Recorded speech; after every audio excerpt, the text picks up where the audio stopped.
Are you ready to rest? Not just your body, but your mind. Let the timeless wisdom of the Buddha guide your heart home. Hello, my dear listener, the one who has paused even for a moment to search for something deeper within this fleeting life. It was late evening when a young woman realized that silence could be the loudest sound in the world. The city had gone to sleep. The traffic lights blinked to empty streets, but her mind refused to rest. She sat by the window, her hands wrapped around a cup of tea that had already gone cold. It wasn't heartbreak that kept her awake. It wasn't regret. It was something quieter, something that didn't have a name. She stared at the rain sliding down the glass, each drop chasing the other, merging, disappearing. And for some reason, she felt like that too. A drop, running down, trying to hold shape, trying not to vanish. Have you ever felt like that? That strange, aching awareness that life keeps moving even when you're standing still. That everything you once knew is gently slipping through your fingers, and no matter how hard you try, you can't hold on. There was a time when this girl thought peace meant control. If she worked hard enough, planned carefully enough, loved purely enough, then life would finally settle into place. No more chaos, no more surprises, just stillness. But the world, as it always does, had other plans. A job she thought she'd keep forever suddenly ended. A friend she trusted stopped calling.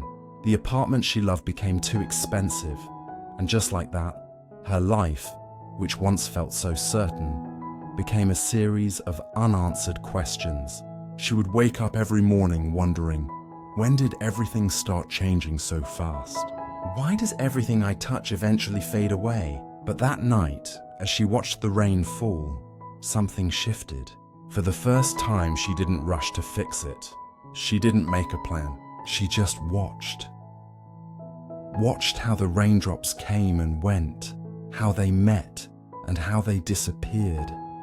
And in that simple, quiet moment, she understood. Maybe peace was never about control. Maybe it was about acceptance. Most of us live like that girl. We fight invisible storms inside our own minds. We chase peace the way people chase sunlight, always believing it's somewhere else. We say things like, if I can just fix this one problem, I'll finally be happy. If I can make enough money, lose enough weight, find the right person, I'll be okay. But deep down, we know that even when those things come, the mind finds something else to worry about. There's always another storm, because the storm isn't outside, it's inside. The Buddha once said, peace comes from within, do not seek it without. It sounds simple, almost too simple. Yet most of us spend our entire lives doing the opposite. Seeking peace in people, achievements, possessions, validation. We forget that what we're really searching for isn't something to get. It's something to let go of. There's a story told in Zen Buddhism about a man who once tried to cross a river. He spent days building a sturdy raft, tying branches and vines together until it was strong enough to carry him across. And when he finally reached the other side, he was so proud of what he'd built that he decided to carry the raft on his back. Everywhere he went, he carried it up the mountain, through the forest, into the village. People looked at him and laughed. "Why do you still carry it?" they asked. He said, "It helped me once. I can't just leave it behind." We smile, but we all do this. We carry old fears, old stories, old versions of ourselves, long after we've crossed the rivers they were meant for. We call them memories, regrets, guilt, shame. But the truth is, not everything that once saved you is meant to stay with you. Some things are just meant to help you cross. Letting go doesn't mean forgetting. It means remembering, without suffering. The Buddha taught that everything in life is anicca, impermanent. At first, this sounds sad. We hear the word impermanence and think of loss. We think of the people we've loved and lost, the dreams that never happened, the youth that quietly fades away. But impermanence is not cruelty. It's compassion in disguise. Because if everything changed for the worse, it also means everything can change for the better. The same truth that takes away can also give back. The same impermanence that ends pain also allows healing to begin. Think about the seasons. No winter lasts forever. No summer stays forever either. Life keeps moving. And because it moves, it stays alive. If things never changed, no flower would bloom, no wound would heal, and no human heart could grow wiser. Impermanence is the reason we can begin again. So what do we do when the mind storms? When fear whispers, "What if I lose everything?" The answer isn't to fight it. The answer is to be with it, to breathe, to notice, to softly tell yourself, this too is part of life. This is what mindfulness really means. Not escaping the storm, but watching it with calm eyes. It's the practice of being present, not perfect. It's remembering that every breath you take is a new chance to start over. You don't need to silence your thoughts. You only need to stop believing that they define you. Because thoughts are just visitors. You are the space they move through. If you listen closely, life has been whispering to you all along, in the silence between your worries, in the pause between two breaths, in the quiet moment before you fall asleep. It says, stop running, stop fixing, just be here. The truth is, peace was never lost. It was only covered by noise. You don't have to chase peace. You only have to stop running from what is, because sometimes the things you resist the most are the exact things trying to free you. So tonight, as you listen, let every story be like a gentle candle lighting your path home. You don't need to analyze, to believe, or to remember every word. Just allow them to pass through you, like wind through an open field. These are not lessons to be learned, but truths to be remembered. Truths that your heart already knows. That pain is not punishment. That impermanence is not the enemy. That peace is not far away. It's right here in this very breath, waiting for you to notice. Before we begin, take a deep breath. Let the shoulders soften. Let the mind rest. Because our first story tonight isn't about monks or temples. It's about you and the quiet battle you fight every day between wanting life to be different and learning to love it as it is. The story of the war within and how peace begins the moment we stop resisting what is. Lesson 1. The War Within. Why we resist what is there was once a small bird that lived in a garden behind an old temple. Every morning it sang beautifully, not for an audience, not for a reward, just because the sun had returned. But one year, winter came early. The trees shed their leaves sooner than expected, and the air turned colder than the bird had ever known. So it stopped singing. It shivered on a branch waiting for spring. Days passed. The bird grew thin and weak. It kept looking at the empty sky, whispering, "Why now? Why this?" Until one day an old monk passed by. He looked at the bird and said softly, "Little one, the sun is still here. You just stopped singing because it isn't warm enough for you." And the monk walked away. The bird didn't understand at first, but that night, as it tucked its head under its wing, it realized the sun had never stopped rising. The sky had never stopped holding it. Only the bird had stopped singing. We all have winters like that bird. Moments when something changes. Something we didn't plan for, didn't want, didn't agree to. A relationship ends. A plan collapses. A body begins to ache in ways it never did before. And suddenly, we start to resist what's happening. We think, this shouldn't be happening. This isn't fair. This isn't how my life was supposed to go. We fight reality as if resistance could rewrite it. But here's the truth that Buddhism gently reminds us of.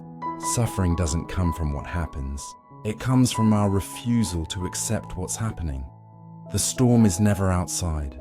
It's inside the mind, where we keep replaying, rewriting, and resisting the story we wish was different. The Buddha once said, "Attachment is the root of suffering." But attachment isn't only about clinging to what we love. It's also the refusal to let go of how we think life should be. We attach to identities. I am successful. I am strong. I am loved. And when life takes those away, even temporarily, we panic. We attach to outcomes. This must work. They must understand. It must last. And when it doesn't, we crumble. Resistance is the mind's way of saying, I don't want reality. I want my version of it. But life doesn't take sides. It simply unfolds, breath by breath, moment by moment. Perfectly indifferent, yet profoundly compassionate. Because in every unwanted change lies an invitation to awaken. Every loss carries a quiet message. Stop fighting. Start listening. A few years ago, a woman named Sarah lost her job. She'd worked for the same company for 15 years. Loyal, consistent, the kind of person who stayed late and never complained. But one morning, her manager called her in and said, "I'm sorry. We're downsizing." She packed her things quietly, went home, and for weeks did nothing. She watched the world move on without her. Her colleagues getting new roles, her friends posting about promotions, her inbox growing emptier each day. At night, she would lie awake thinking, why me? She kept replaying the same scene. Her boss's face, the tone of voice, the moment the words landed. She thought she was grieving the loss of a job, but she was really grieving the loss of who she thought she was. Someone in control. It wasn't until months later, during a quiet walk by the river, that she finally stopped asking, "Why me?" and whispered, "Okay, what now?"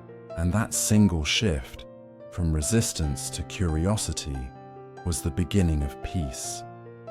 Because why me looks backward, but what now opens the door to the present. The Buddha compared the mind to a mirror. When dust gathers, the reflection becomes distorted.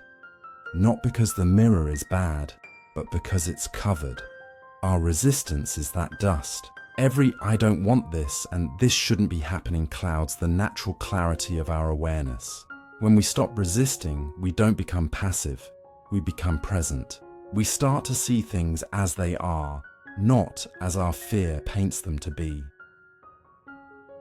The Buddhist teaching of anicca, impermanence, reminds us that everything we experience, whether joy or sorrow, is like a passing cloud.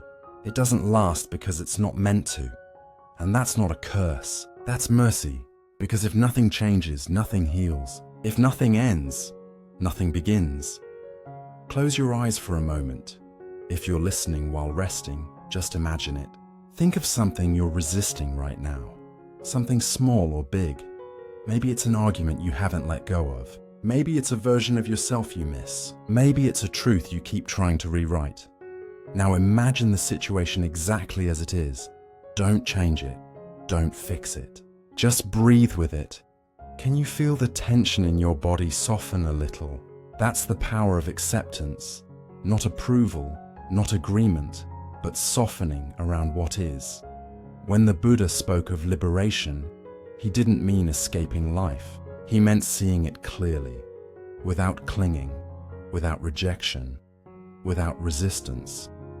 Freedom isn't somewhere else. It's right here, in the space between your breath and your next thought.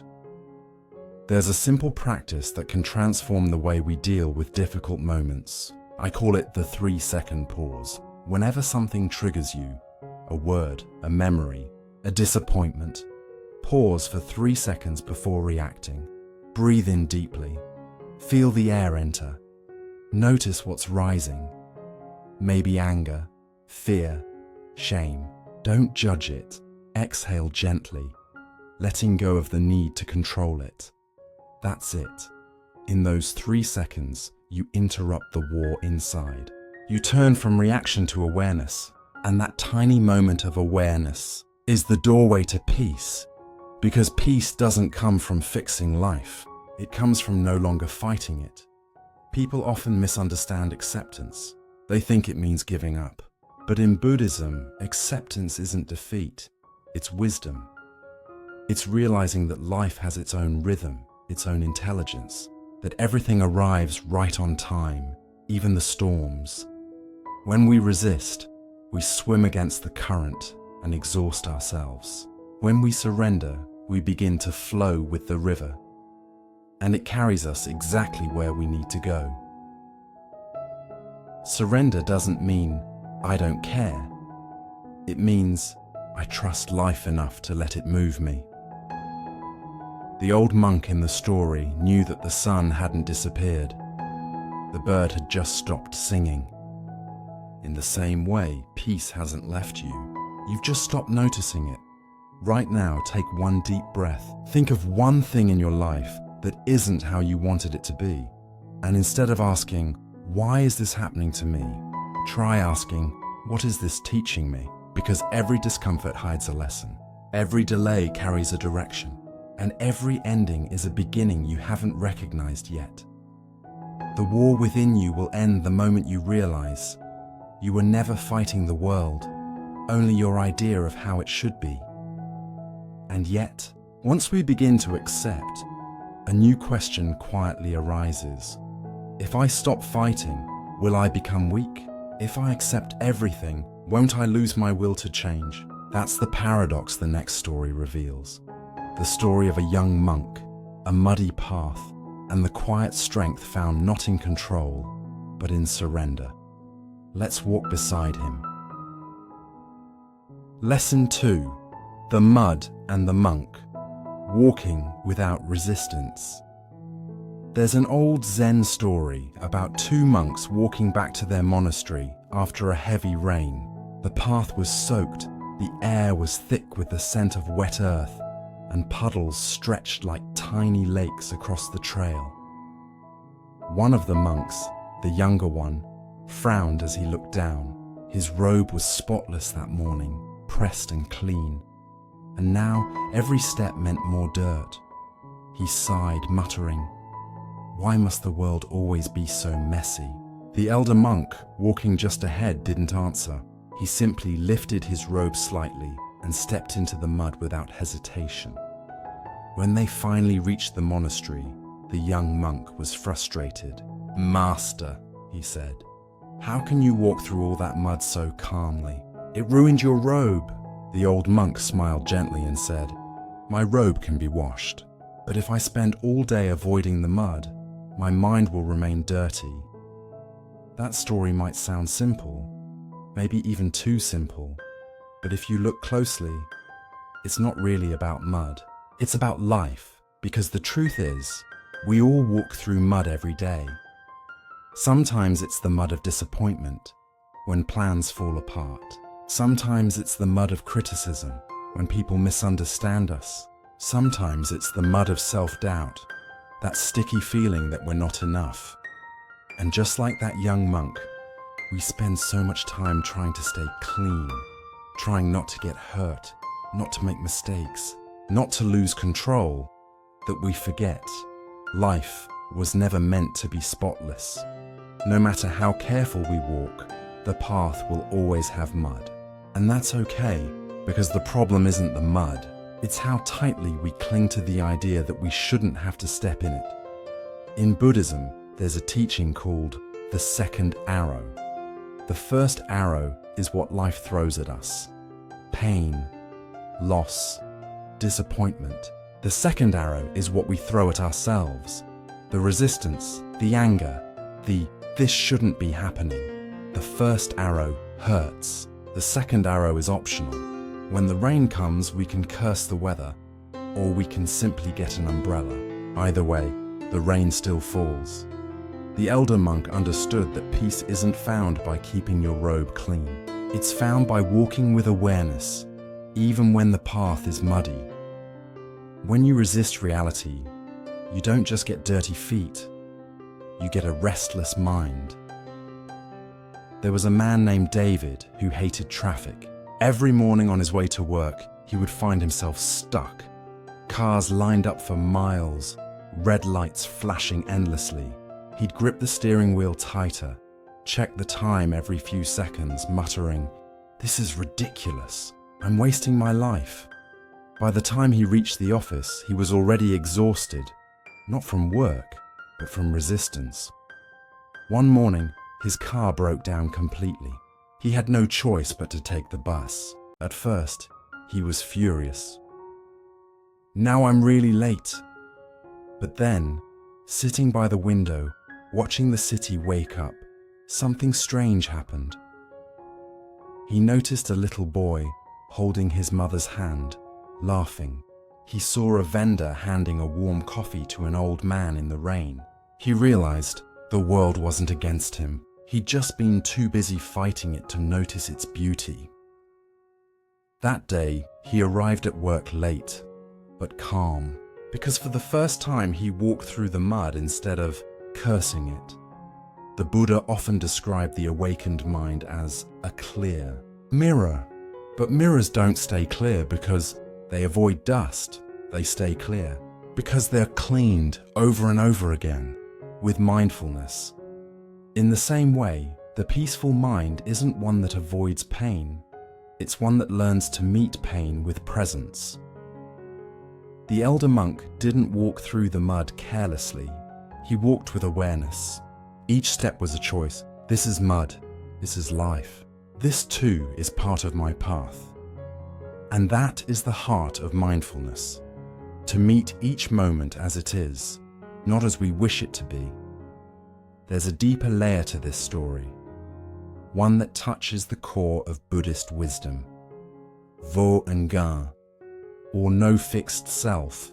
When we say, "I don't want to get dirty," who is the I we're protecting? The body, the image, the ego?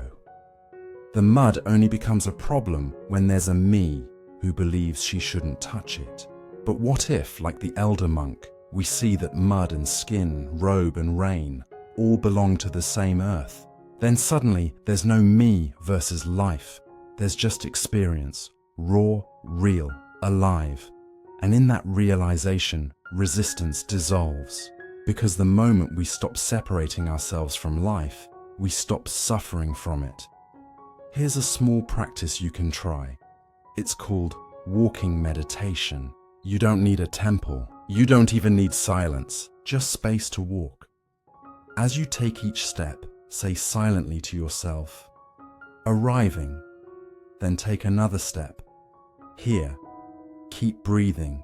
Feel the earth under your feet. If your mind starts to wander to the past, to your plans, to your worries, gently return to the rhythm of your steps. When you walk like this, you'll realize something powerful. You've been stepping through mud your whole life, but it's only now that you're truly walking. Because peace isn't found by avoiding the mess. It's found by being awake in the middle of it. We often think spiritual practice is about becoming pure, clean, untainted, untouched by the world. But true purity doesn't mean avoiding life's mud. It means walking through it without losing your kindness. The lotus flower, one of Buddhism's greatest symbols, grows only in muddy water. It doesn't fight the mud. It uses it. It transforms it. Without the darkness below, there would be no beauty above. So the next time life feels messy, when your plans collapse, when someone misunderstands you, when your heart aches, remember, you are the lotus. You don't need to stay clean to bloom. You only need to stay open. Think of a situation in your life that feels like mud right now, something uncomfortable, maybe uncertain, maybe painful. Instead of asking, "How can I escape this?" try asking, "What is this teaching me?" Maybe it's teaching you patience. Maybe it's teaching you humility. Maybe it's showing you where you still cling. Every patch of mud hides a seed of wisdom, but you'll only see it if you stop fighting the ground you stand on.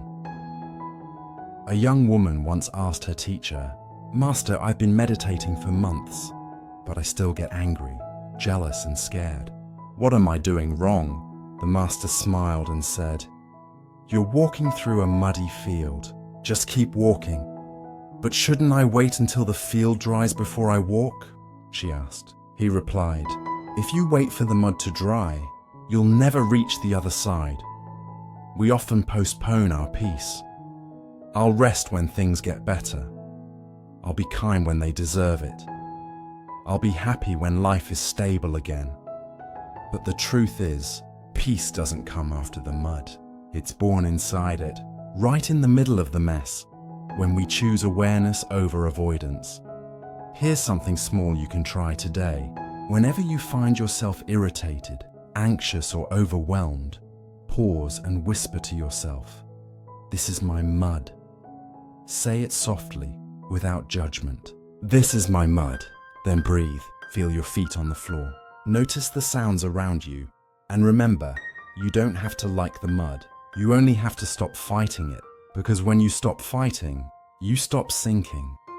If you've ever visited a rice field after rain, you'll see how life begins there. Tiny sprouts pushing through the thick earth, glistening under sunlight. It's messy, but miraculous. The elder monk knew this truth. The mud doesn't make the path dirty, it makes it real. Life's beauty isn't in its perfection, it's in its texture, its messiness, its unpredictability, its raw humanness. When you can smile in the mud, you've already found your peace. And yet, as we walk through life's mud, sometimes we forget that mud itself is born from rain, that what feels heavy and dirty often begins as something pure and necessary. The next story reminds us of that, a tale of a small village that once hated the rain until it learned that what it feared most was what kept it alive. Let's journey there to lesson 3. The rain that saved the village. Finding wisdom in what we fear.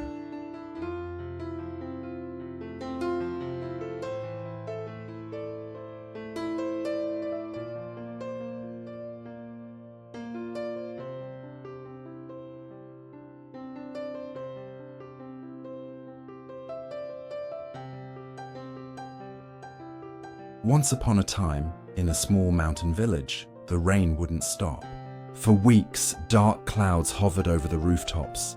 The fields were soaked, the roads turned into rivers of brown water, and every morning people woke up praying for sunlight.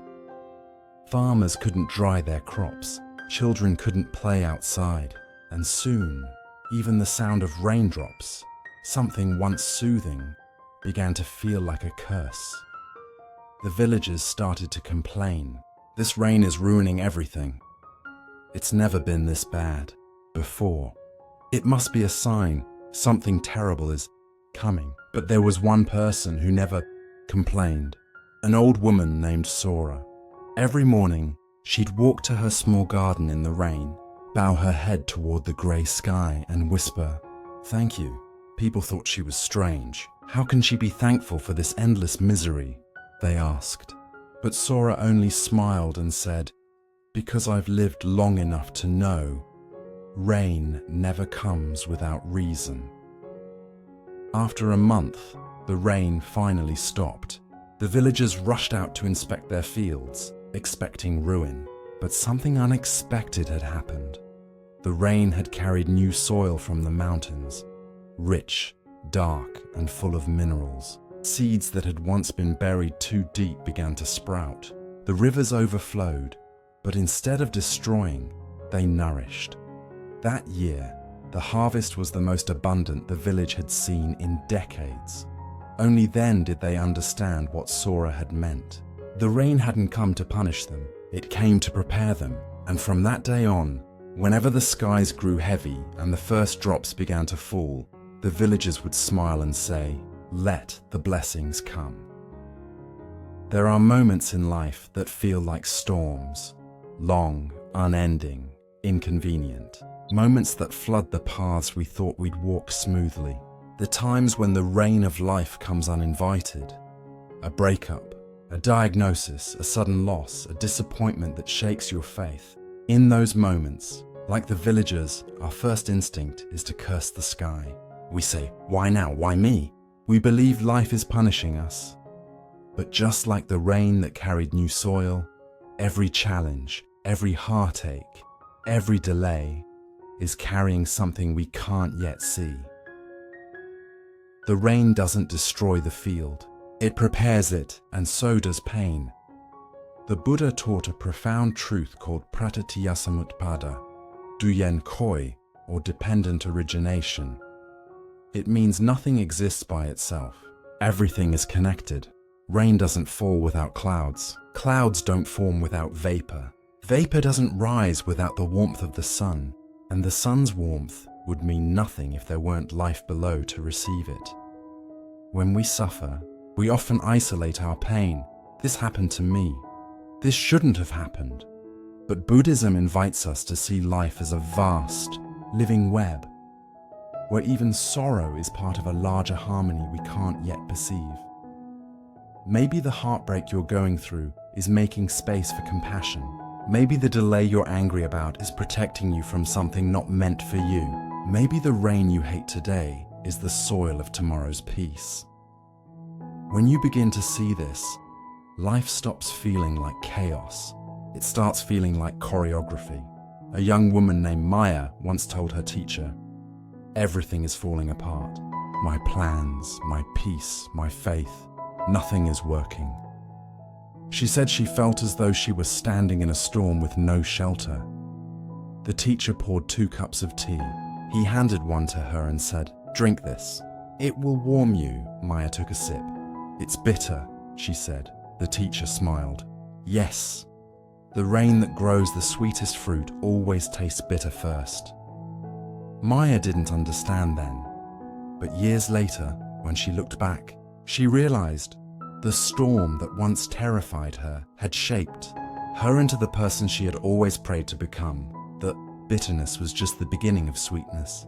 Gratitude is easy when life feels like sunlight, but real gratitude, the kind that frees the heart, begins when you can whisper thank you even to the rain. It doesn't mean you have to enjoy the pain. It means you recognize that even pain has purpose. The Buddha once said, "Whatever is subject to arising is subject to ceasing." That means every storm, no matter how fierce, has an end. And when it ends, it leaves behind the clarity of a washed sky. If you can meet the rain without fear, you'll begin to see that it was never against you. It was for you. In today's world, our rains look different, but they feel the same. The sudden email that ends a job, the message that says, "We need to talk," the doctor's voice that pauses before saying the results. We want life to be predictable, sunny, controlled. But existence doesn't work that way. It flows, it evolves, it rearranges everything, even us. And sometimes the only way to soften the ground of our heart is through a little rain, because rain doesn't ask for permission to fall. It simply does what it was made to do, to cleanse, to renew, to nourish. The question is not, how do I stop the rain? But how can I walk through it with grace? Next time you find yourself in an uncomfortable moment, pause, take a breath, and whisper, "This too belongs." Because every experience, the pleasant and the painful, belongs to the same great pattern of life. Without darkness, we couldn't recognize light. Without silence, music wouldn't exist. Without loss, love would have no meaning. When we resist half of life, we resist all of it. But when we welcome it, even the difficult parts, we discover peace that no storm can wash away. Here's something you can try tonight. It's called the Rain Journal. Not the kind that keeps you dry, but the kind that keeps you awake. Take a notebook and divide the page into 2 columns. On the left, write "My rain." On the right, write what it might be teaching me. Then, list what's troubling you, big or small. For example, my relationship ended. Maybe I'm learning how to love without losing myself. I'm feeling lost. Maybe I'm being invited to stop searching and start seeing. I'm tired of uncertainty. Maybe I'm learning to trust. You don't need to find all the answers. Just begin the conversation with life. Because the moment you stop labeling the rain as punishment, you'll begin to see it as preparation. Even modern psychology echoes what the Buddha taught thousands of years ago. Studies show that when people can reframe their challenges, not as threats, but as opportunities for growth, their brain releases hormones that support calmness and clarity. The body relaxes, the heart opens. Healing begins not when the pain disappears, but when we stop calling it pain. So when it rains, literally or metaphorically, try stepping outside for a moment. Feel the drops on your skin. Notice how they fall equally on everyone, the rich and the poor, the kind and the cruel. Rain doesn't discriminate. It blesses, it cleanses, it connects. That's the spirit of Duyan Koi. Everything nourishes everything else. Even what you fear might be feeding your soul in ways you can't yet see. The next time you find yourself praying for the rain to stop, remember Sora, the old woman from the village. She didn't wait for the sun to be grateful. She found gratitude in the rain itself. You can do the same. When life feels heavy, whisper quietly to yourself, "This rain is here to grow something in me." And when the clouds finally part, you'll see the garden of your heart has grown in ways the sun alone could never make possible. And yet, as we learn to welcome the rain, another truth quietly reveals itself. That everything the rain touches will one day fade. The flowers that bloom will wither, the rivers will dry, even the clearest sky will someday cloud again. Our next story explores this impermanence, how beauty and loss are never enemies, but two wings of the same bird.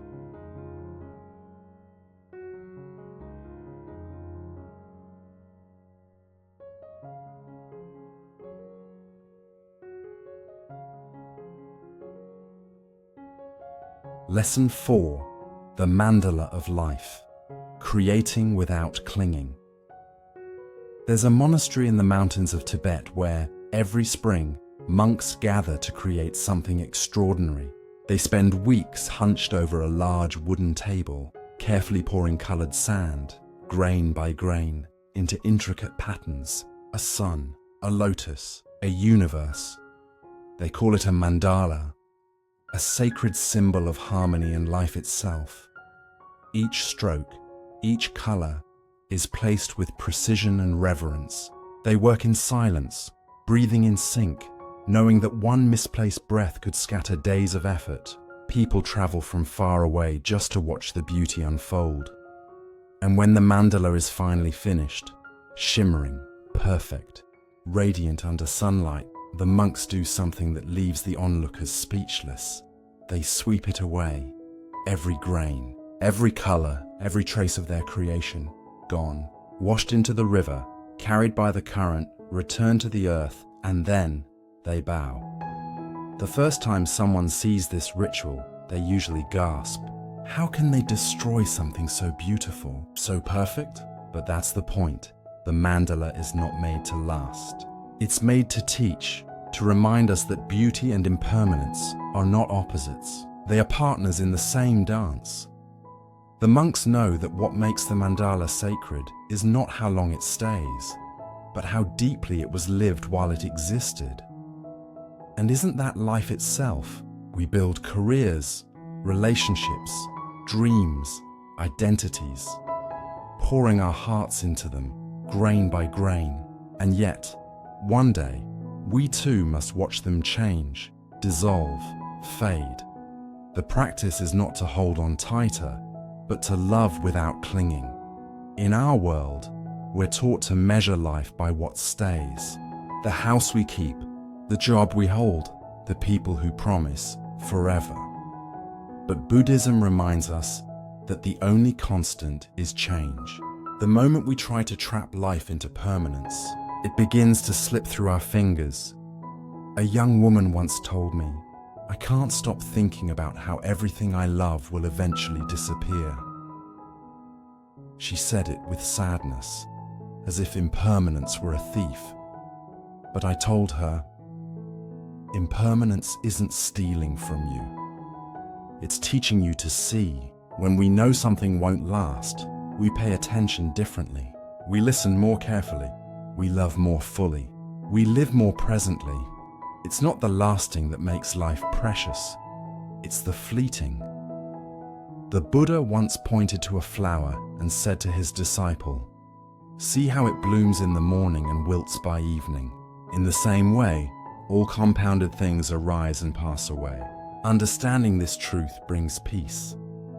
The word he used was anicca, impermanence. It's one of the three marks of existence, alongside suffering, dukkha, and non-self, anatta. To see impermanence clearly is to see reality as it is, ever-changing, never fixed, always flowing. But most of us, instead of flowing, try to freeze life. We hold on to moments, to people, to identities, as if holding could make them stay. And when they don't, we suffer. Not because life betrayed us, but because we refused to dance with it. There was once a mother who loved taking pictures of her little boy. Every morning she would capture him, his first steps, his first words, his first day of school. One day, when he was about 10, she caught him laughing in the rain. It was the perfect picture. Joy, freedom, innocence. She printed it, framed it, and hung it on the wall. Years passed. The boy grew taller, quieter. Teenage storms replaced childhood laughter. And one day, the mother looked at that picture and cried. She said, "Where did that little boy go?" But the truth is, he never left. He just changed form. Just like the sand mandala. Just like the rain that becomes river, then cloud again. We suffer not because love ends, but because we expect it to look the same forever. The photo was meant to remind her of joy, not imprison it. Non-attachment doesn't mean not caring. It means caring deeply, but without fear of loss. In the same way, when the monks create a mandala, they give it everything: patience, focus, devotion. But when it's time to let go, they don't cry, they bow, because they understand that letting go is the final act of love. In the teaching of awaken, anatta, the Buddha says there is no fixed self that owns, holds, or controls. There's only a stream of experiences arising and passing, like grains of sand forming a picture that's always changing. To cling to any part of that stream, a moment, a person, a success, is to forget that we are also flowing. Think about your life right now. You may be building something, a career, a dream, a family, a version of yourself. You pour time, effort, heart, and hope into it. And one day, it changes. Maybe unexpectedly, maybe painfully. It's easy to say, all my effort was for nothing. But what if it was for something invisible? Growth, compassion, awakening. The value of a mandala is not that it lasts forever. It's that it was made with awareness, and that the process itself transformed the maker. Everything you've built, even what you've lost, has shaped you into who you are right now. That is your mandala. Here's something you can try to embody this teaching. Sit quietly for a few minutes. Take a deep breath. Feel it enter and leave your body. Imagine your life as a mandala made of sand, each color representing something you love. Your relationships, your health, your work, your dreams. As you breathe, imagine a soft wind passing over it, not destroying, but gently transforming the shape. Whisper to yourself, I am not losing anything. Everything is changing form. When you can say that with sincerity, you'll begin to feel the peace of non-clinging, a freedom that no possession can give and no loss can take away. The car you drive, the house you live in, even the body you inhabit, all borrowed. When you realize this, you begin to live differently. You take care of things with love, but you hold them lightly. You stop saying, mine. You start saying, here, for now. And that tiny shift changes everything. You become grateful instead of greedy, calm instead of anxious, present instead of clinging to the past or chasing the future. Life stops being a possession and becomes a partnership. Two friends, both painters, once competed to create a masterpiece. The first painted on canvas, the second drew on sand by the shore. When they finished, the first artist said, "Mine will last forever." The second smiled and said, "Mine will last for today." That evening, the tide came in and erased the sand painting. The first artist laughed. "See, yours is gone," the second replied. "Yes, but I watched every wave touch my art. It lived fully, and now it returns home." Here's a small practice you can carry with you. Whenever you find yourself afraid of losing something, a moment, a person, a success, pause and whisper softly, "Thank you for being part of my mandala." Because everything you love, every joy, every pain, is a piece of the pattern that makes you who you are. And when that piece changes, it doesn't mean the mandala is ruined. It means the pattern is evolving. That's how life renews itself. One grain of sand, one breath, one goodbye at a time. To let go doesn't mean to walk away in coldness. It means to release the illusion of permanence. To stop demanding that things stay the same in a world that's always changing. When the monks sweep away the mandala, they're not destroying their work, they're completing it. In the same way, when you release something, a dream, a phase, a relationship, you're not losing it, you're allowing it to complete its purpose. Every ending is a hidden completion. When the monks carry the sand to the river, they let it flow downstream. Those grains travel far, to villages, to soil, to sea. They mix with other elements, and one day may return again as part of another mandala. Life is like that. Nothing truly disappears. It only changes form. The love you've given, the kindness you've offered, the lessons you've learned, they all continue, carried in unseen ways through the river of life. So don't cling to what you've built. Trust the current. It knows the way home, and yet, when we finally learn to let go, a new question often arises. If everything changes, how can I still love deeply without fear? How do I open my heart knowing it will one day ache? The next story answers that, through the quiet wisdom of a cherry tree and the tender art of loving without attachment.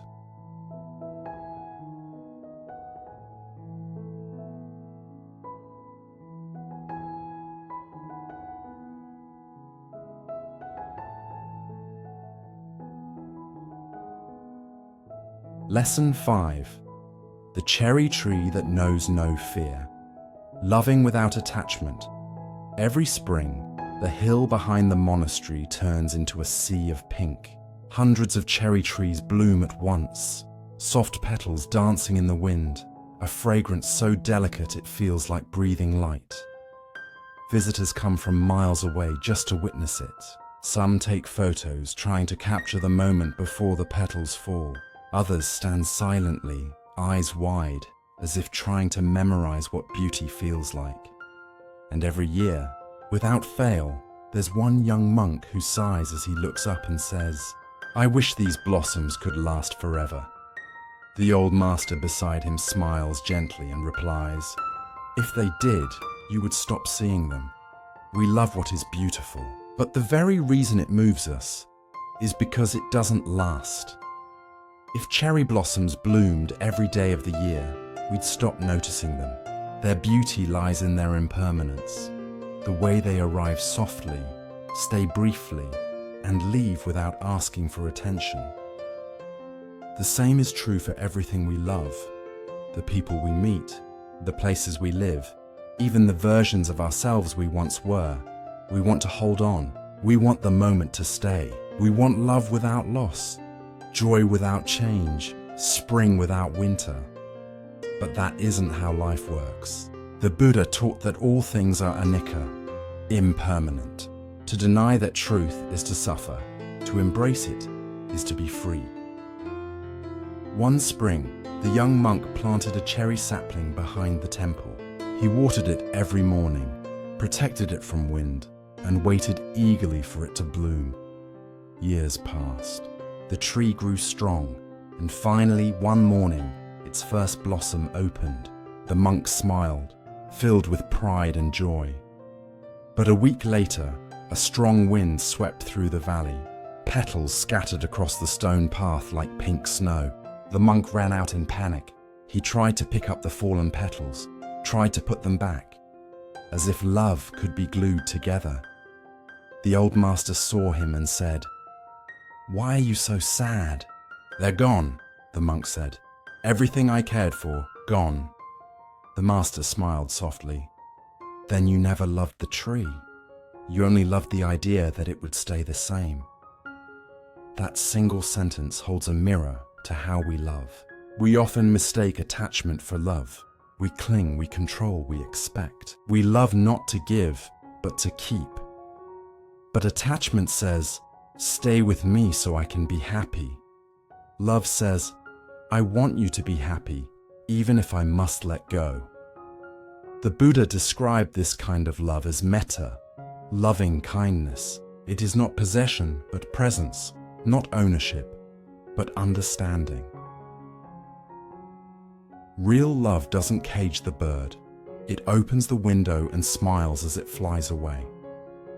Imagine a garden that never changed, flowers that never wilted, grass that never grew, trees that never shed their leaves. It would be lifeless, still, stagnant. Life is beautiful because it moves. Love is beautiful because it breathes. The cherry blossoms teach us that endings aren't failures. They are the way love continues to transform. What falls nourishes what grows next. Every petal that drops becomes soil for another bloom. When we love with awareness of impermanence, we stop asking, "Will this last forever?" and start asking, "Can I be fully here while it lasts?" Once, a woman named Claire lost her father. He was her hero. Gentle, patient, always humming old songs while fixing broken things around the house. After his death, Claire couldn't move on. She left his room untouched, his glasses still on the table, his jacket hanging by the door. Every morning she'd open the door, sit on the edge of the bed and cry. She said, "If I let go, I'll lose him forever." One day, her mother sat beside her and said, "My dear, love doesn't disappear when the person is gone. Love is like the wind. You can't hold it, but it's still everywhere." It took time, but eventually Claire began to understand. She started planting cherry trees in her backyard every spring, one for each year since he passed. When the wind came and the petals fell, she smiled. Because now she knew, love doesn't end with loss. It changes form. From presence to memory, from holding to honoring. In Buddhist philosophy, attachment, upadana, is one of the main roots of suffering. We suffer not because things end, but because we insist they shouldn't. True love is spacious. It holds joy and loss with equal grace. It allows things to come and go, knowing that what belongs to you never truly leaves. It only changes shape. When you love someone or something deeply, you are not meant to freeze them in time. You are meant to walk with them through time, aware that both of you are constantly evolving. This is why the Buddha taught upekkha, equanimity, the balance of heart that allows us to love fully without fear, to love knowing that one day you will lose. That's courage. The cherry tree doesn't fear the wind. It blooms anyway. It doesn't say, "I'll wait for a day when the wind never blows." It simply opens, dances, and lets go when it's time. That is wisdom. We too can love like that. To open the heart, not because we're promised forever, but because each moment deserves to be lived completely. When we love this way, every goodbye becomes gentle, every loss becomes sacred, because we realize the purpose of love was never permanence, it was transformation. Here's a small practice to help you love without fear. I call it the cherry tree practice. When you feel afraid of losing something or someone, pause for a moment. Place your hand on your heart and imagine a cherry blossom. It opens, it shines, and then it lets go. Say softly, "May I love this fully, even knowing it will change." Breathe in, feel the tenderness. Breathe out, feel the release. You're not letting go of love, you're letting go of fear. We cling because we believe control will protect us from pain. But love isn't about control, it's about connection. When you try to control life, you end up exhausted. When you trust it, you find peace.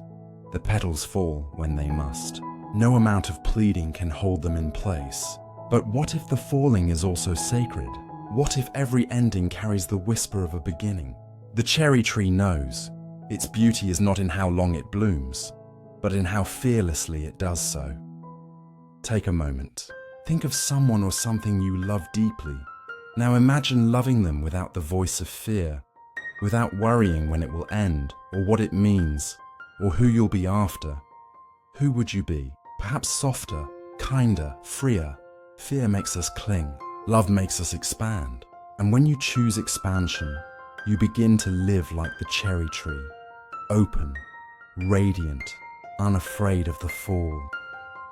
Every heart you've ever loved, every moment that has touched you, they are not gone. They live inside you, like blossoms carried by the wind. You don't have to hold them tighter. You only have to open wider, because what you love doesn't need protection. It needs your presence. And presence is the only form of forever there is. And yet, as we begin to love this way, fully, openly, without clinging, a new challenge arises. We realize that the hardest person to offer this kind of love to is often ourselves.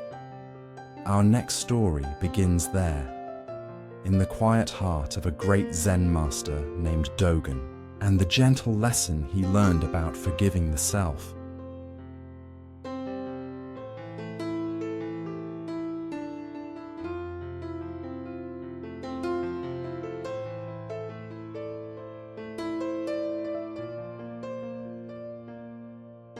Lesson 6.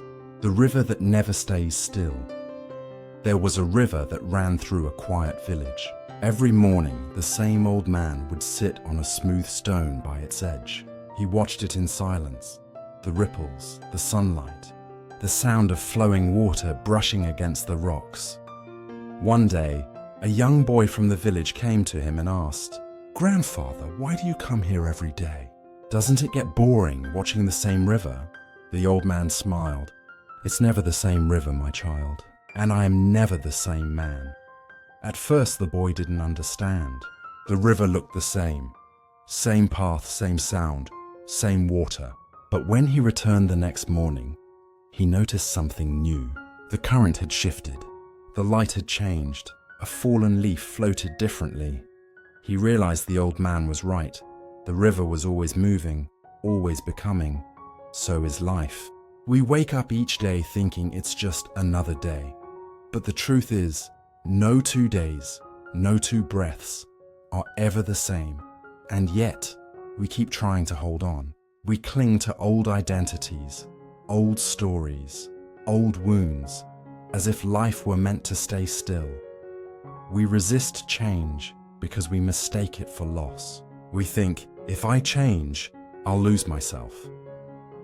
But maybe what we call myself is just yesterday's version, a reflection on the surface of a river that's already moved on. The Buddha taught that everything we call me, our thoughts, feelings, roles, is a collection of constantly changing elements: body, perception, sensations, consciousness. None of them stay the same from one moment to the next. That teaching is called anatta, non-self. It doesn't mean you don't exist. It means you're not a fixed thing. You're a process, like the river. You're not meant to be one unchanging person forever. You're meant to evolve, breath by breath, moment by moment. A woman named Emma once came to a monastery during a difficult time. Her marriage had ended. Her career was uncertain, and she said, "I feel like everything I was has been washed away. I don't know who I am anymore." The teacher simply handed her a bowl of water. "Look at the surface," he said. She looked. It was still, clear, reflective. Then he stirred it gently with a stick. "Now look again. What do you see?" "It's cloudy," she said. He smiled. "The water is still there. It's just moving. You haven't lost yourself. You're just in motion," Emma cried. Because in that simple moment, she realized something profound. She was not broken. She was changing. When a river flows, the water that passes a stone is gone forever. And yet the river remains. It changes form every second, but its essence continues. Our lives are like that too. The child you once were is gone, and yet not gone. Every version of you still lives inside the stream of who you are now. This is Duyen Koi, interdependent arising. Nothing exists in isolation. Everything arises because of countless causes and conditions. Who you are today is made of every moment that came before, and every moment that follows will be shaped by who you are now. You don't disappear. You transform. Have you ever noticed what happens when water stops flowing? It becomes stagnant, murky, heavy, lifeless. The same happens to the human heart. When we resist change, when we hold on to who we used to be or what we used to have, our mind stagnates. We stop growing, stop feeling alive. Change isn't the enemy of peace. Resistance is. When you flow with life, there's movement, renewal, discovery. When you fight it, there's exhaustion, anxiety, decay. The Buddha once said, "Whatever has the nature to arise also has the nature to cease." When we accept this truth, we stop being afraid of beginnings and endings. We start to trust the flow. There's an old Zen saying, "You can't step into the same river twice." But there's something even deeper. You can't step into the same you twice either. Every experience, every joy, every heartbreak, every morning you wake up, it changes you, subtly but surely. When you accept that, life stops being a series of losses and becomes a series of transformations. You stop saying, "I miss who I was," and start saying, "I'm grateful for who I've become." A man named David worked 20 years as an architect. He loved his job. It gave him identity, purpose, pride. One day, his company downsized. Overnight, he lost everything he'd built. He said, "Without my work, I'm nobody." For months he wandered, jobless, hopeless, angry at life. Until one day, he walked by a river near his house. He sat down, watching how the water moved easily around rocks, never stuck, never forced. Something inside him softened. He realized he'd been like the rock, trying to stop life from flowing. So he stopped fighting. He volunteered at a community center, then started teaching design to kids. He said, "I used to think my career ended. Now I see it just changed direction." The river hadn't stopped. It had simply found a new path. The Buddha taught that suffering arises when we cling to permanence, when we demand the river to stay still, but peace comes when we learn to float. This doesn't mean we stop caring or stop acting. It means we learn to trust the process, to understand that even what feels like chaos is part of a larger flow we can't yet see. In meditation, this is what we practice, not fixing, not forcing, just observing. When you watch your breath, you notice it comes, it goes, it changes, and yet you're still here. That's life itself breathing through you. Try this when you feel stuck, lost, or afraid of change. Sit quietly, close your eyes, take a deep breath. Imagine yourself sitting by a river. See how it flows, constantly moving, effortlessly adapting. Picture your worries, your regrets, your identity as small leaves floating on the water. Watch them move downstream. Don't chase them. Don't push them. Just let them go, whisper softly. Like the river I flow. Like the river, I am free. Each time you do this, you train the heart to trust change, not as a threat, but as the nature of existence. When you stop trying to freeze life, you begin to see its rhythm. Joy flows in, pain flows out. Seasons come, seasons go. People enter your life, and sometimes they leave. But the river never stops being the river, and you never stop being life itself. Even when everything changes, something within you, that silent awareness, remains untouched. That awareness is what the Buddha called the still point in the moving world. It's like the river's depth, calm beneath the surface waves. You can live on that depth. You can move without losing peace. Whatever you're going through right now, an ending, a loss, a change, remember, this is not the end of your story.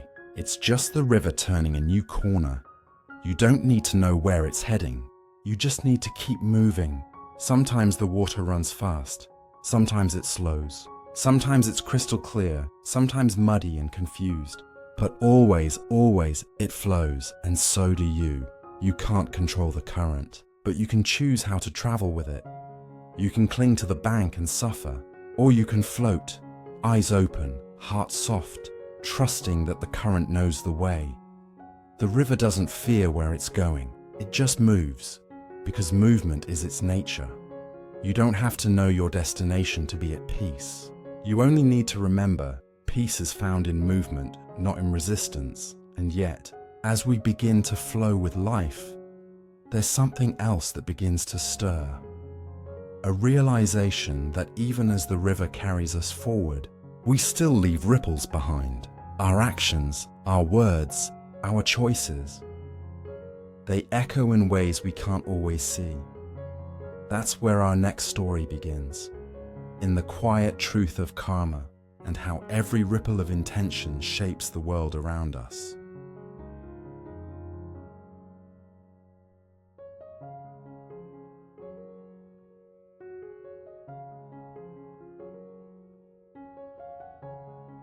Lesson 7.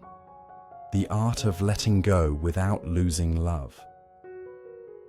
There was once a woman who kept a small glass bottle on her windowsill. Inside it was a single feather, white, soft, perfectly still. It had fallen from a bird that used to visit her balcony every morning. For months she had fed that bird. It would land, sing, eat, and then fly away. But one day, it stopped coming. When she found the feather on the ground, she picked it up and said softly, "If I can't keep the bird, I'll at least keep this." Every morning after that, she looked at the feather and whispered, "I miss you." We all have our own version of that feather, a relationship that ended, a moment that passed, a person we can't stop thinking about. We hold on because we love deeply, and love, we think, should last forever. We believe that letting go means forgetting, or worse, that it means we never truly cared. But the truth is gentler than that. Letting go isn't the end of love. It's the moment love begins to change form, like ice melting into water. What once was solid now becomes something that can flow freely. The Buddha often spoke about the difference between attachment and love.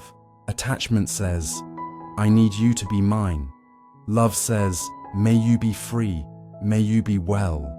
Attachment is like holding a flower too tightly. You crush it. Love is holding it gently, admiring it, watering it, and letting it bloom in its own time. To let go, in the Buddhist sense, does not mean to reject or erase what was. It means to stop demanding that things stay the same, because the only thing that never changes is change itself. There was once a student who came to a Zen master, carrying a letter in her hands. "It's from someone I loved," she said. "We broke up years ago, but I can't throw it away. Every time I try, it feels like I'm losing him all over again." The master smiled. "Then don't throw it away," he said. "Just read it one last time with awareness." So she sat by the river and read it.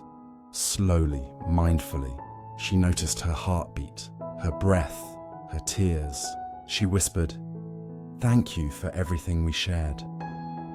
Then, without forcing it, she folded the letter and placed it on the water. It floated for a moment, then sank, and she felt something shift. Not sadness, not joy, but space. A soft, open space inside her chest. That's what letting go feels like when it's done with love. Not like losing, but like expanding. We don't really fear letting go. We fear what will happen after. The silence, the emptiness, the question, who am I without this? But emptiness, shunyata, in Buddhism isn't a void. It's a spaciousness. It's the sky after the storm. The breath after a long cry. The moment when you realize you can still love, even without holding. Love doesn't disappear when the person leaves. It becomes quieter, deeper, wiser. It becomes compassion. Once, a father taught his daughter how to fly a kite. She held the string tightly as the wind pulled hard, and she said, "If I let go, it'll fly away." Her father smiled and said, "Yes, but if you don't let it move, it'll never soar." The string was not meant to trap the kite. It was meant to guide it. Love is the same. When we hold too tightly, love cannot breathe. When we release gently, love finds its wings. In Buddhist practice, upekkha, equanimity, is the wisdom of loving without grasping. It's the heart that can stay steady in the face of both joy and loss. It doesn't mean you stop feeling. It means you love so purely that your happiness no longer depends on possession. Imagine standing by a river, watching someone you love sail away on a boat. You wave, you smile, you cry a little, but you don't chase them into the water, because love doesn't require ownership. It only asks for presence. A man named Jordan once told me, "I still love my ex-wife, but I don't want to. It hurts too much." I asked him, "Why does it hurt?" He said, "Because I can't have her back."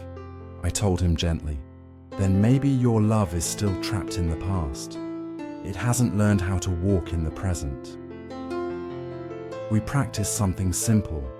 Each morning he would say, "May she be happy, wherever she is." At first it felt strange, almost painful, but over time that wish softened him. It stopped being about her and became about the part of him that still cared. That's when he realized letting go didn't erase his love. It purified it. It turned attachment into compassion. If you're struggling to let go, try this gentle practice.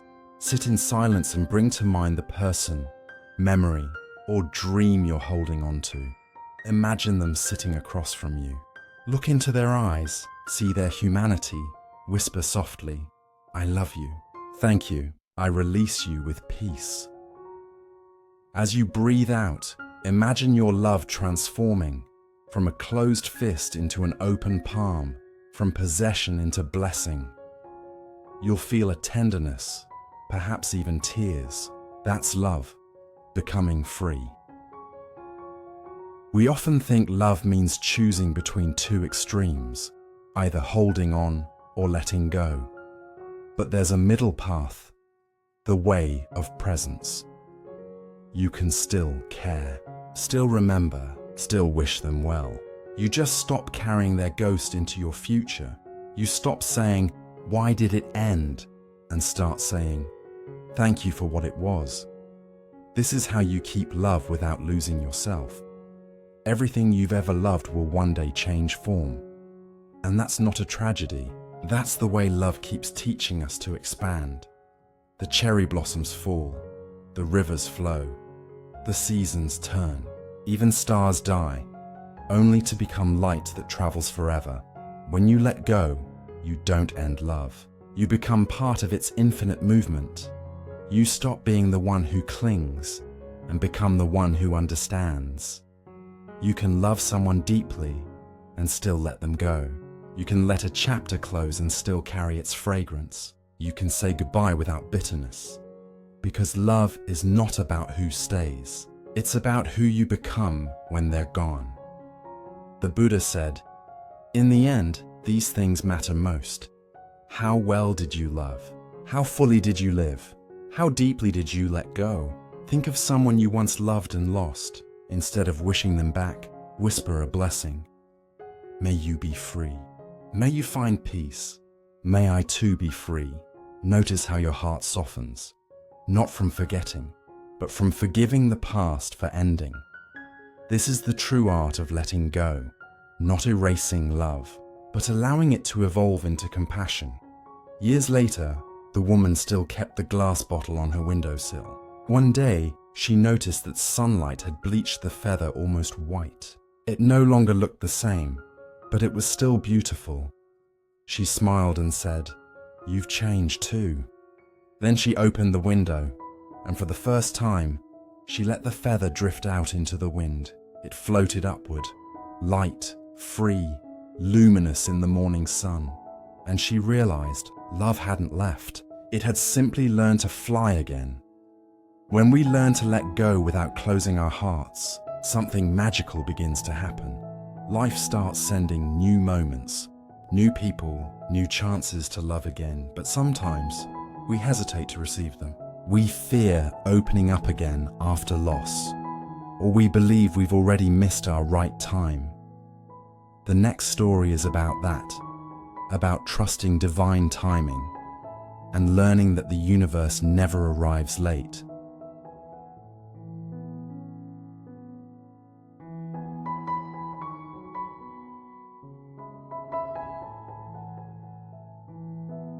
Lesson 8. The Mirror Mind. Seeing without judging. There was once a monk who kept a mirror in his small wooden hut.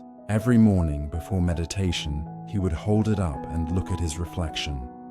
One day, a young student asked, "Master, why do you stare at yourself every morning? Are you admiring your face?" The monk chuckled softly. "No," he said. "I'm reminding myself that whatever appears, joy, anger, sadness, is just a reflection. The mirror never blames the face. If you think about it, the mirror is one of the most honest things in this world. It reflects everything, the light, the shadow, the wrinkle, the tear, and yet it never says, 'This is good,' or 'This is bad.' It just sees, completely, clearly, without judgment." The monk's practice wasn't about vanity. It was about training his mind to be like that mirror, able to witness every emotion, every thought, without clinging or condemning. Because the moment you judge what you see, you stop seeing it clearly. Most of us don't see life as it is. We see it as we are. When we're anxious, even kindness feels suspicious. When we're hurt, even love feels like a threat. When we're insecure, even a compliment feels like pressure. Our mind acts like a mirror covered with dust, old stories, fears and labels that distort everything. So instead of living the present moment, we keep reliving the past, reacting to memories, not reality. The Buddha called this vipallasa, perceptual distortion. It's when we mistake our thoughts for truth, our opinions for reality, our emotions for who we are. A young woman named Sarah once told me, "I feel like everyone around me judges me." When I asked why, she said, "Because whenever I post something online, I imagine people criticizing it." But when we explored deeper, she realized something. No one had actually said anything cruel. The criticism was coming from her own mind. Her mind had become a harsh mirror, reflecting not the world, but her fear of not being enough. When she saw this clearly, something shifted. She said, "It's not the world judging me, it's me judging me." The Buddha taught, the mind, when untamed, leads to suffering. The mind, when observed, leads to liberation.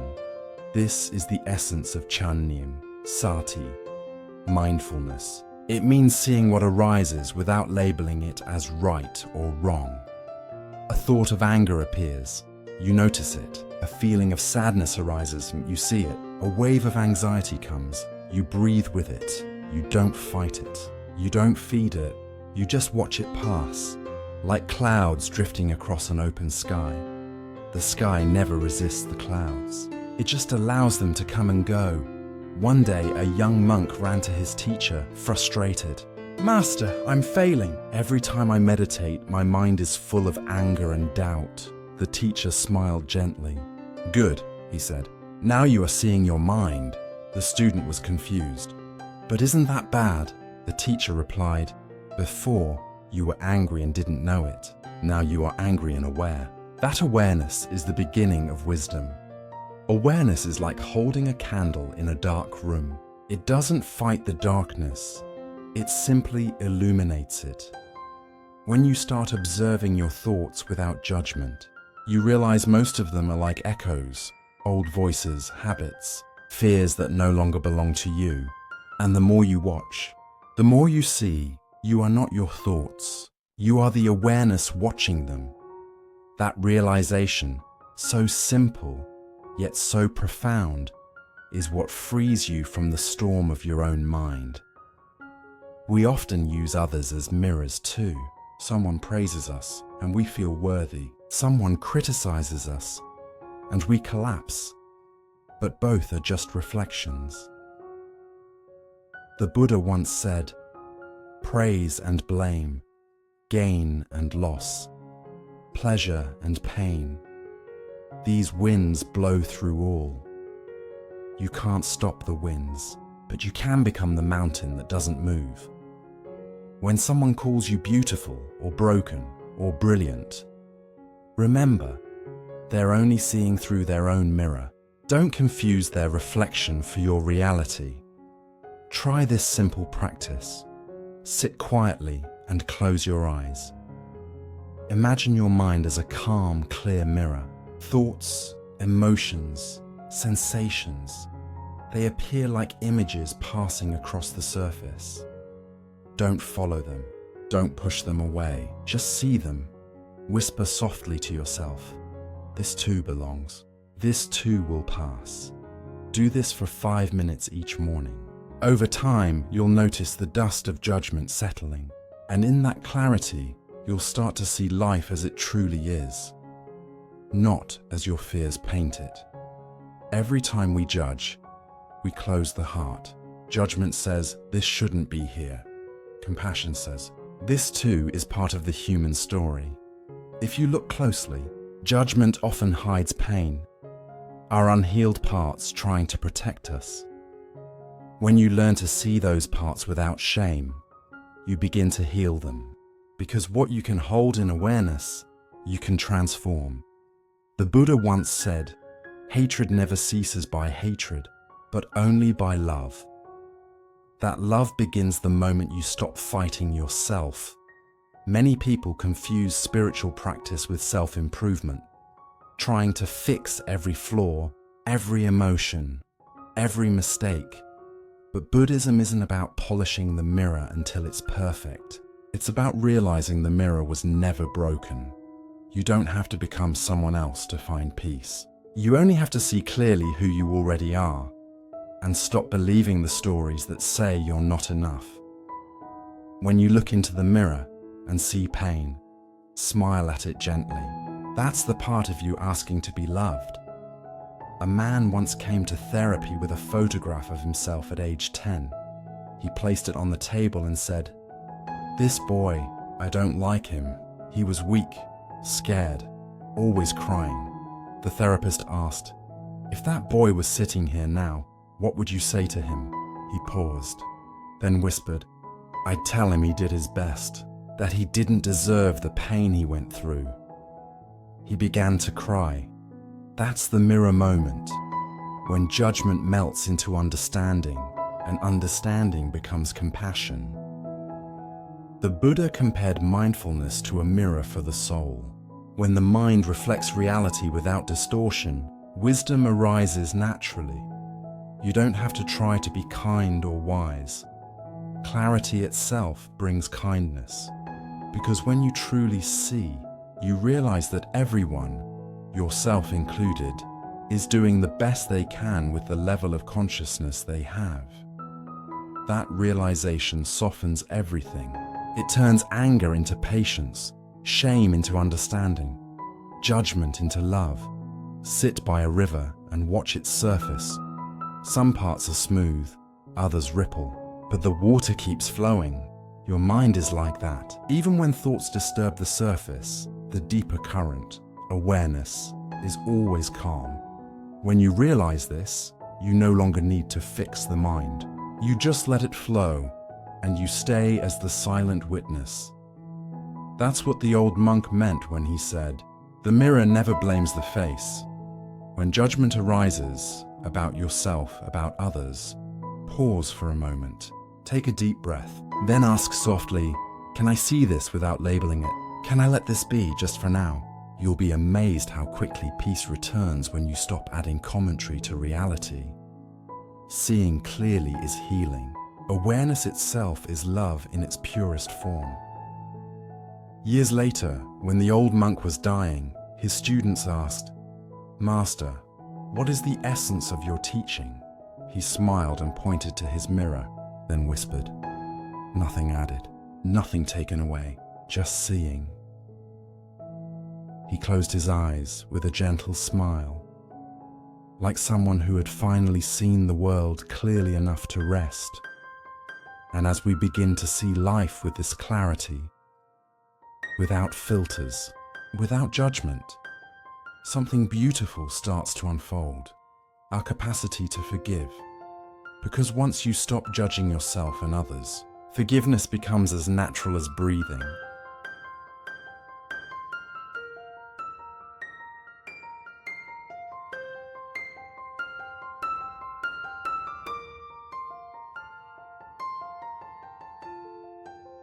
Lesson 9.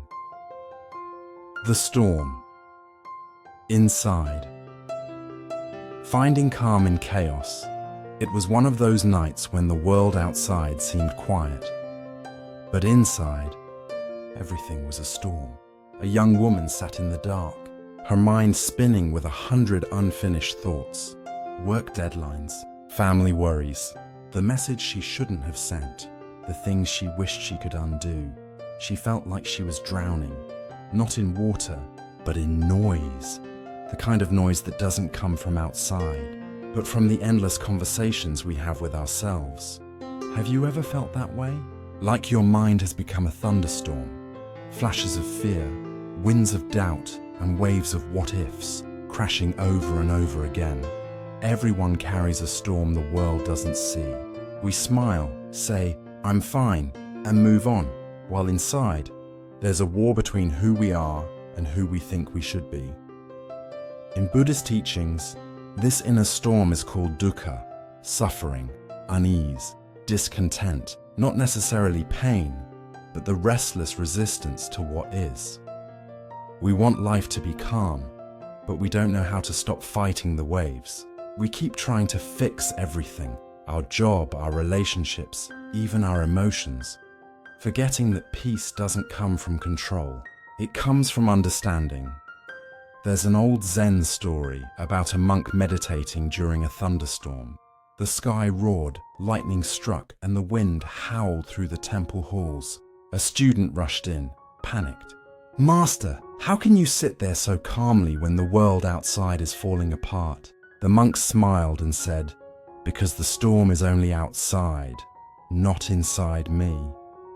We can't always control the chaos around us, but most of the time, It's not the external chaos that hurts us most. It's our reaction to it. The noise outside becomes suffering only when it finds a home in the mind. Think about it. Two people can go through the same event, but one breaks down while the other breathes through it. The difference isn't in what happened, it's in how they met what happened. This is the essence of Chang Neem, mindfulness. To meet each moment without resistance, without judgment, with the calm awareness that says, "This too will pass." A woman named Lily once told me, "I can't stop overthinking. My mind keeps replaying every mistake I've made." When I asked her what she does when that happens, she said, "I try to distract myself. Music, TV, scrolling my phone, but the thoughts come back even louder." I smiled gently and said, "You're trying to fight the storm with more noise." Then I taught her something simple. When the mind storms, don't run. Sit down, close your eyes, and listen to the thunder. At first, she thought it was strange. But one night she tried it. She sat with her racing thoughts, not analyzing, not fixing, just watching. And something unexpected happened. The more she listened, the quieter it became. Because awareness is like a mountain. When the wind meets it, the mountain doesn't move. The storm spends itself and passes. The Buddha once said, just as a clear lake reflects the moon when it is undisturbed, so the mind reflects truth when it is still. But the mind, left unattended, is like water stirred by stones, rippling, muddy, reactive. Most of our suffering doesn't come from what happens, but from the way we interpret it. We add stories, labels, judgments. This is bad. This shouldn't happen. I can't handle this. And each thought is like another gust of wind. No wonder the storm never ends. But when you stop labeling the rain as good or bad, it becomes just rain. Something that falls, nourishes, and eventually passes. In the middle of a storm, birds don't try to fight the wind. They find a still branch and wait. They don't panic. They don't curse the sky. They simply trust that the storm will end. The same trust exists within us, a quiet wisdom that knows every chaos has its season. The Buddha called this upekkha, equanimity. It's not indifference, it's the strength to stay open even when life feels uncertain. When you cultivate equanimity, you don't become cold, you become clear. You stop asking, "When will this end?" and start whispering, "I can stay with this, even now." There's a teaching in the Dhammapada. Like a lamp protected from the wind, the mind of the wise remains steady.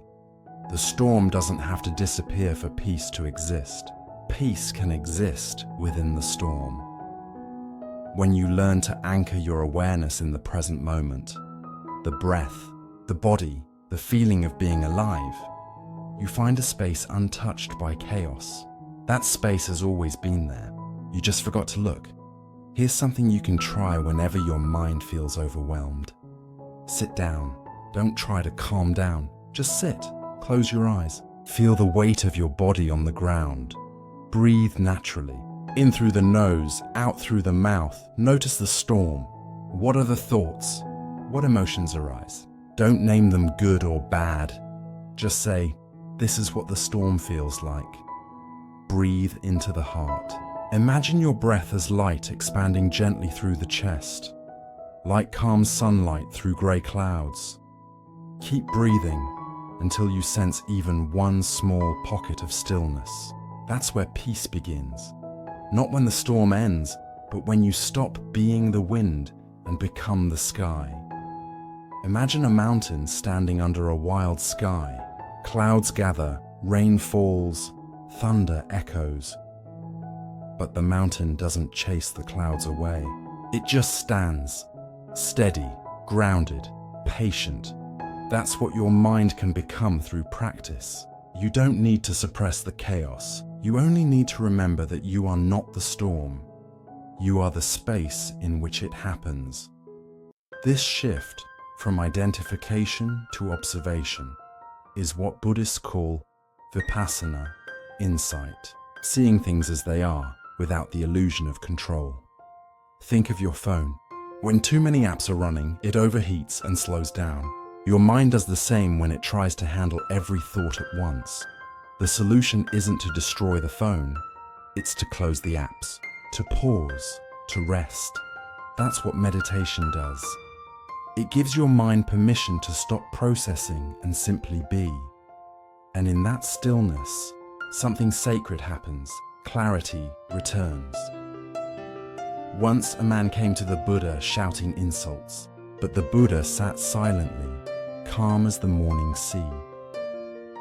When the man finally stopped, the Buddha asked, "If someone offers you a gift and you refuse to take it, who does the gift belong to?"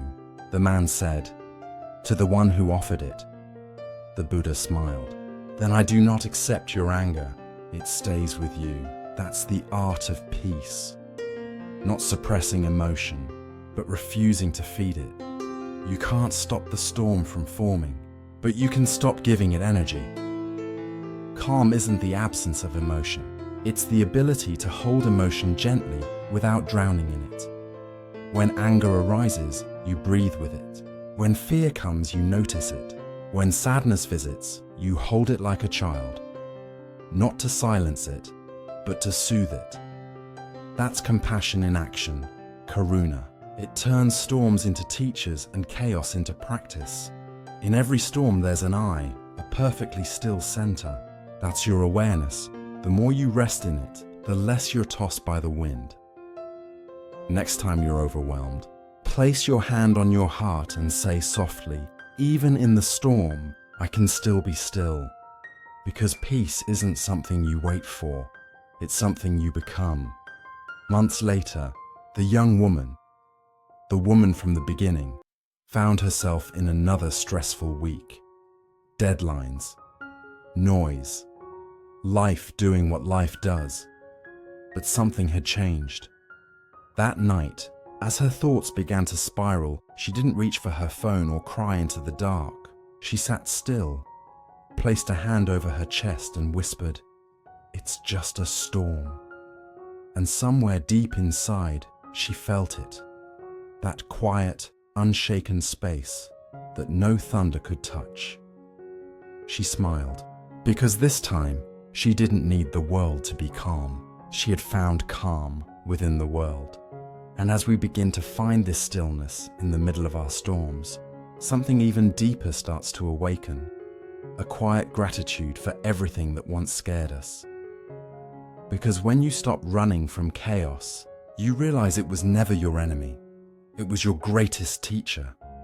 That's where our next story leads.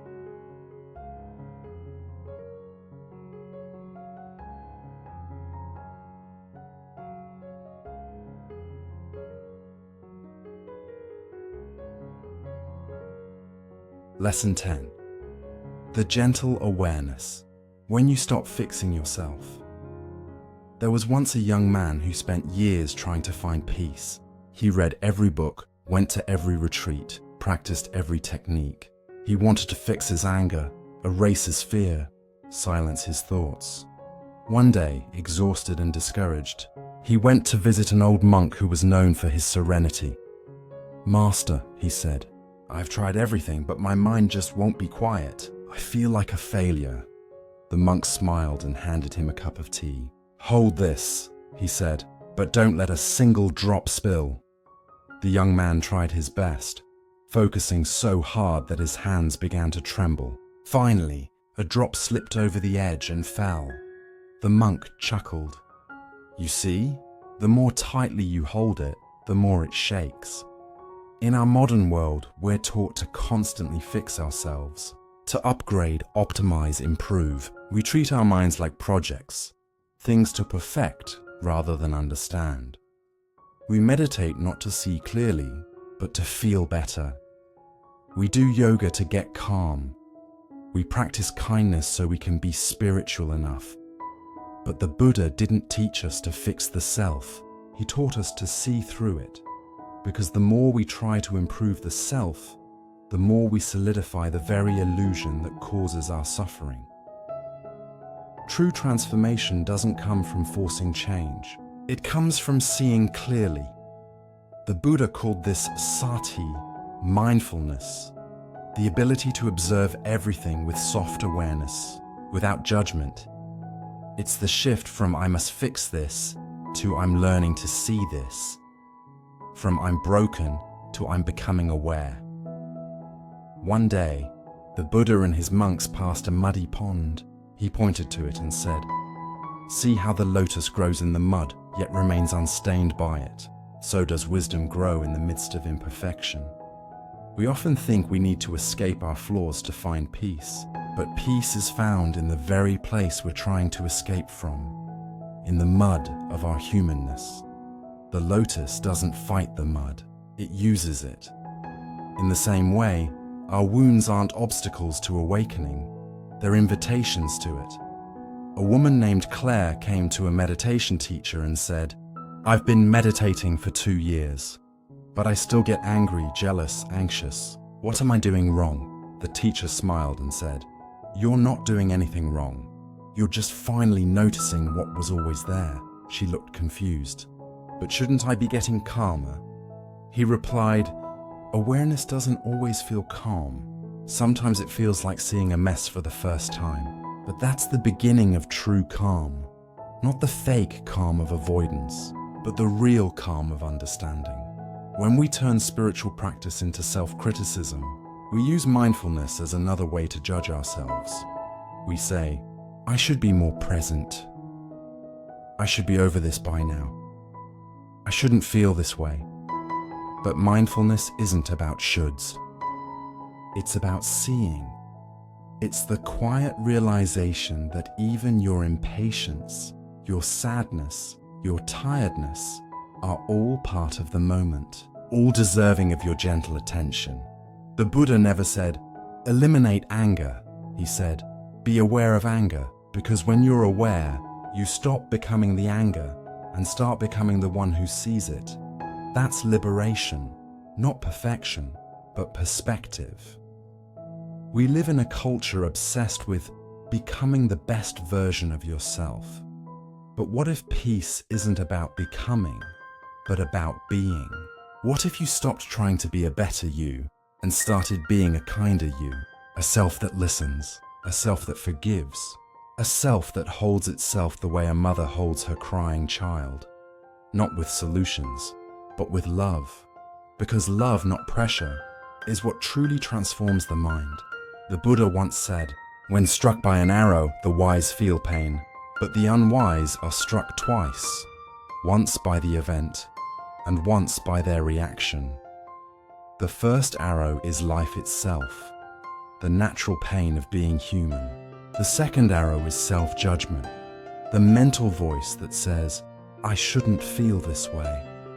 We can't avoid the first arrow, but we can stop shooting the second. That's the power of gentle awareness. It lets you experience life without adding unnecessary suffering. Here's something you can try, especially on days when you feel broken or unworthy. Sit quietly, take a slow, deep breath.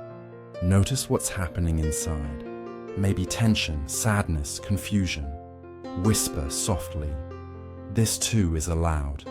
Place your hand over your heart. Feel its rhythm. Imagine the breath as kindness, touching every part of you that hurts. Don't try to fix or change anything. Just be with yourself as you would with a dear friend who's struggling. That presence, simple, kind, and non-judgmental, is the real medicine. Once, a monk accidentally broke his favorite bowl. He sighed. "Ah, it's gone." A student said, "Master, aren't you upset?" The monk smiled. "I accepted its impermanence the day I began using it. Every moment I had it was already a gift." Then he swept the pieces and added, "And now, the bowl has finished its teaching." We often treat ourselves like that bowl, wanting to be perfect, unbroken, flawless. But the truth is, the cracks are part of the teaching. The bowl's beauty didn't end when it broke. It simply became part of a larger story. The story of impermanence, patience, and love. The Buddha taught the middle way, a path between indulgence and self-punishment. In spiritual practice, it means walking between extremes, between trying too hard and giving up. You don't have to force enlightenment. You simply stop adding resistance to what already is. You stop saying, I must be peaceful, and start saying, I am here, even in my chaos. That gentle acceptance is awakening. A man named Jason joined a mindfulness retreat. Every day he sat for hours, trying to silence his thoughts. He clenched his jaw, focused harder, and grew more frustrated. At the end of the retreat, he went to the teacher and said, "Why can't I stop thinking?" The teacher smiled. "Because you're trying to stop thinking with thought. That's like trying to calm water by punching it." Jason laughed, finally understanding.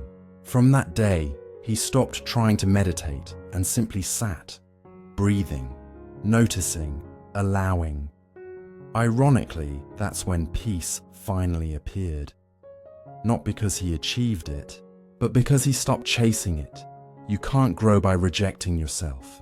You grow by loving yourself into awareness. The Buddha didn't ask us to fix our humanity. He asked us to understand it. Because when you truly understand something, it begins to change on its own.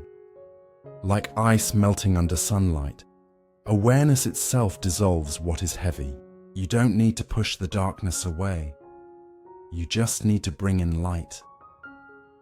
Whenever you feel the urge to fix yourself, pause and whisper, "Just be here." Then take one slow breath. Ask yourself, can I let this moment exist without trying to control it? Those 3 words, just be here, can dissolve years of inattention, because presence is the opposite of perfection. What if spiritual growth isn't about adding more practices, but subtracting the struggle? Not about fixing your mind, but befriending it. Not about escaping your pain, but listening to what it's trying to teach you.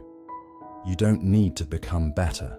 You just need to become aware, because awareness is already whole. You are already whole, you just forgot to notice. The young man from the beginning returned to the old monk after many years. He bowed and said, "Master, I think I finally understand your lesson." The monk smiled. "Oh, and what have you learned?" The young man said, "I stopped trying to make the water still. I just stopped stirring it." The monk laughed softly. That's it. The mind was never the problem. Our grasping was. And as we stop trying to fix ourselves, as we learn to sit gently with our own imperfections, a quiet beauty begins to appear. The beauty of being alive as we are. From that space of soft awareness, gratitude blooms naturally. For every breath, every scar, every lesson that shaped us, and that's where we'll go next.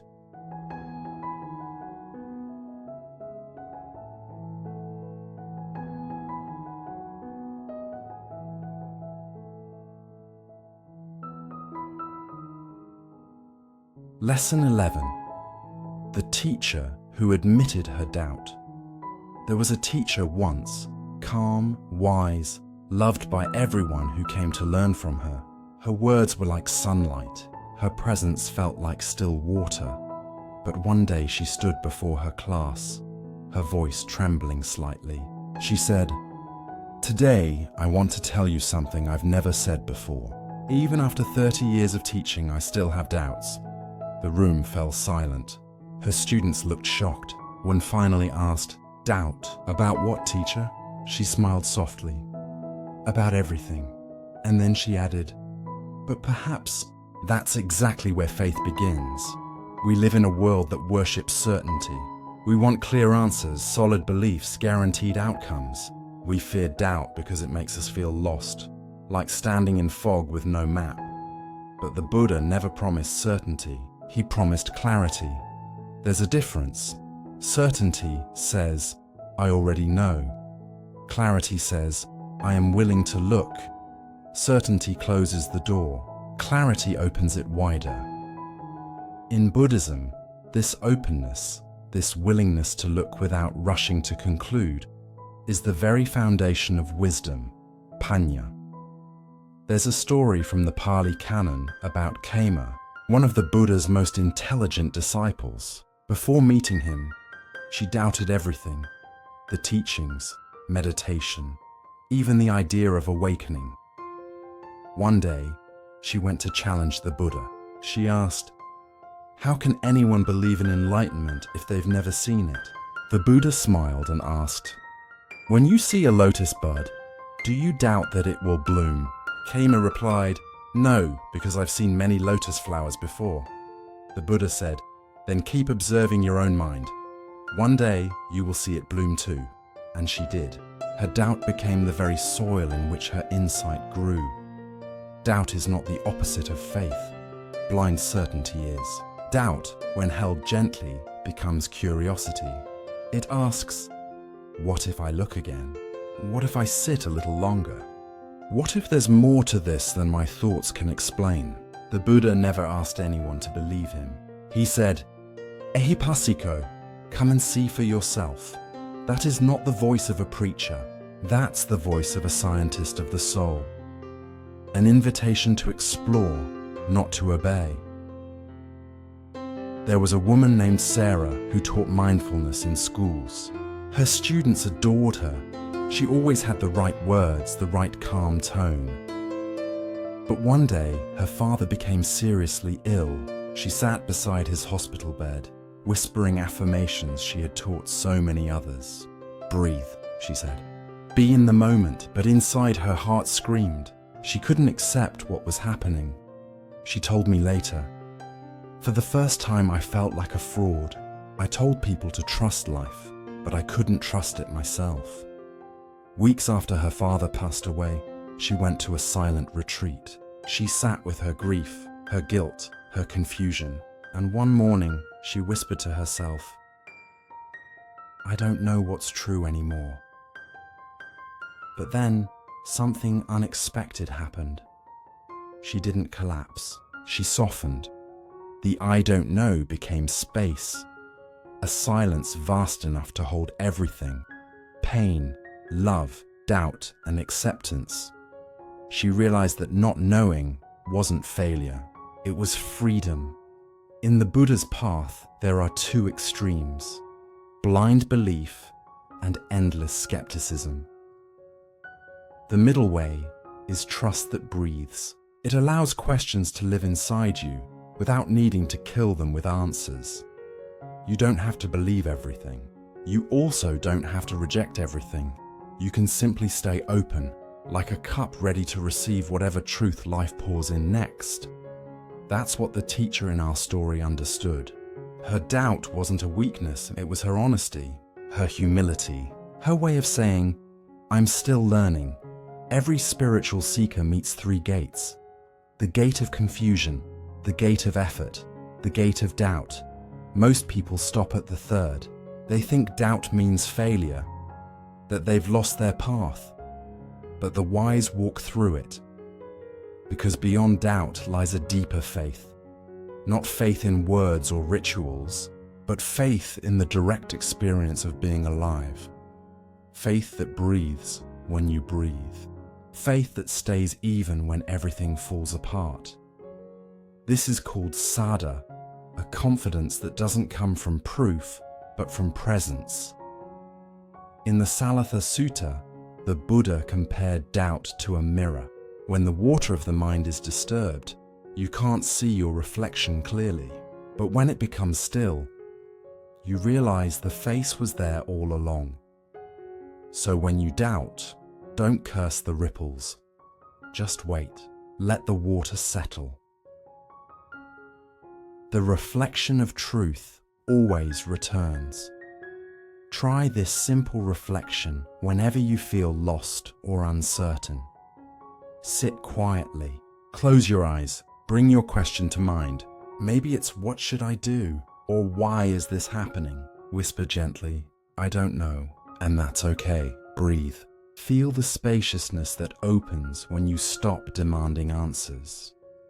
Rest in that openness. That space, that silence, is awareness before thought.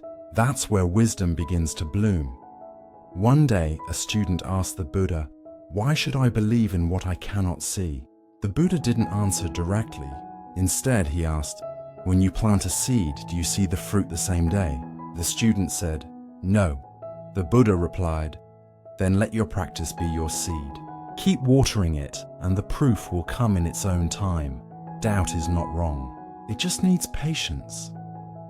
The seed doesn't sprout faster because you question it. It grows because you stay. When we're young, we're taught that doubt means weakness, but in truth, it means you care enough to seek what's real. Every great awakening begins with honest uncertainty. Even the Buddha doubted before enlightenment.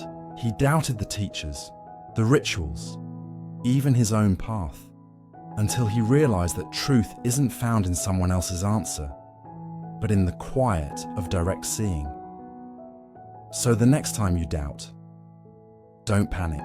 Smile softly and say, the teacher has arrived. Because doubt, when observed with awareness, becomes the guide back to yourself. Whenever you face something you don't understand, a loss, a betrayal, a decision, or silence, remember this small phrase: I don't need to know everything to be at peace. Peace doesn't come from having answers. It comes from trusting the process. Like the moon behind clouds. You don't always see it, but it's still there, lighting the night. Years after her confession, that same teacher wrote in her journal, "I used to think wisdom was about knowing. Now I see it's about listening.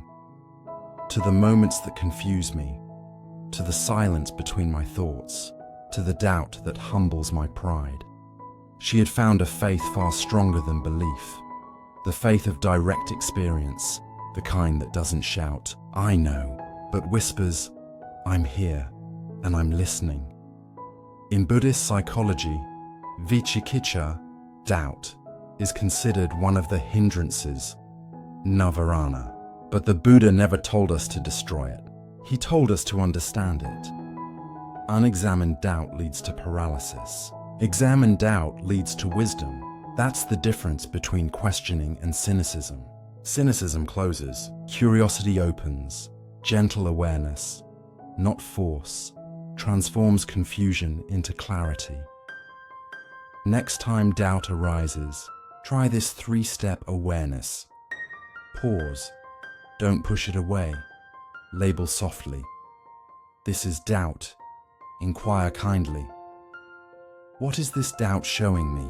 Sometimes doubt points to fear, sometimes it points to growth, and sometimes it simply invites you to breathe. Whatever it is, welcome it, because everything that arises in awareness becomes part of awakening.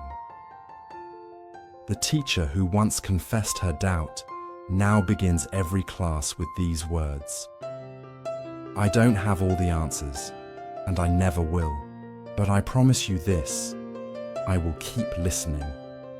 Her students love her not because she's certain, but because she's real. In her presence they feel safe to ask, to fail, to question, to be human, and that's perhaps the truest teaching of all. As we learn to hold doubt with tenderness, something remarkable happens. Our hearts open wider, and gratitude begins to flow naturally.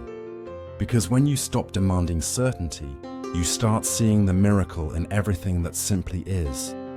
That's where we'll go next.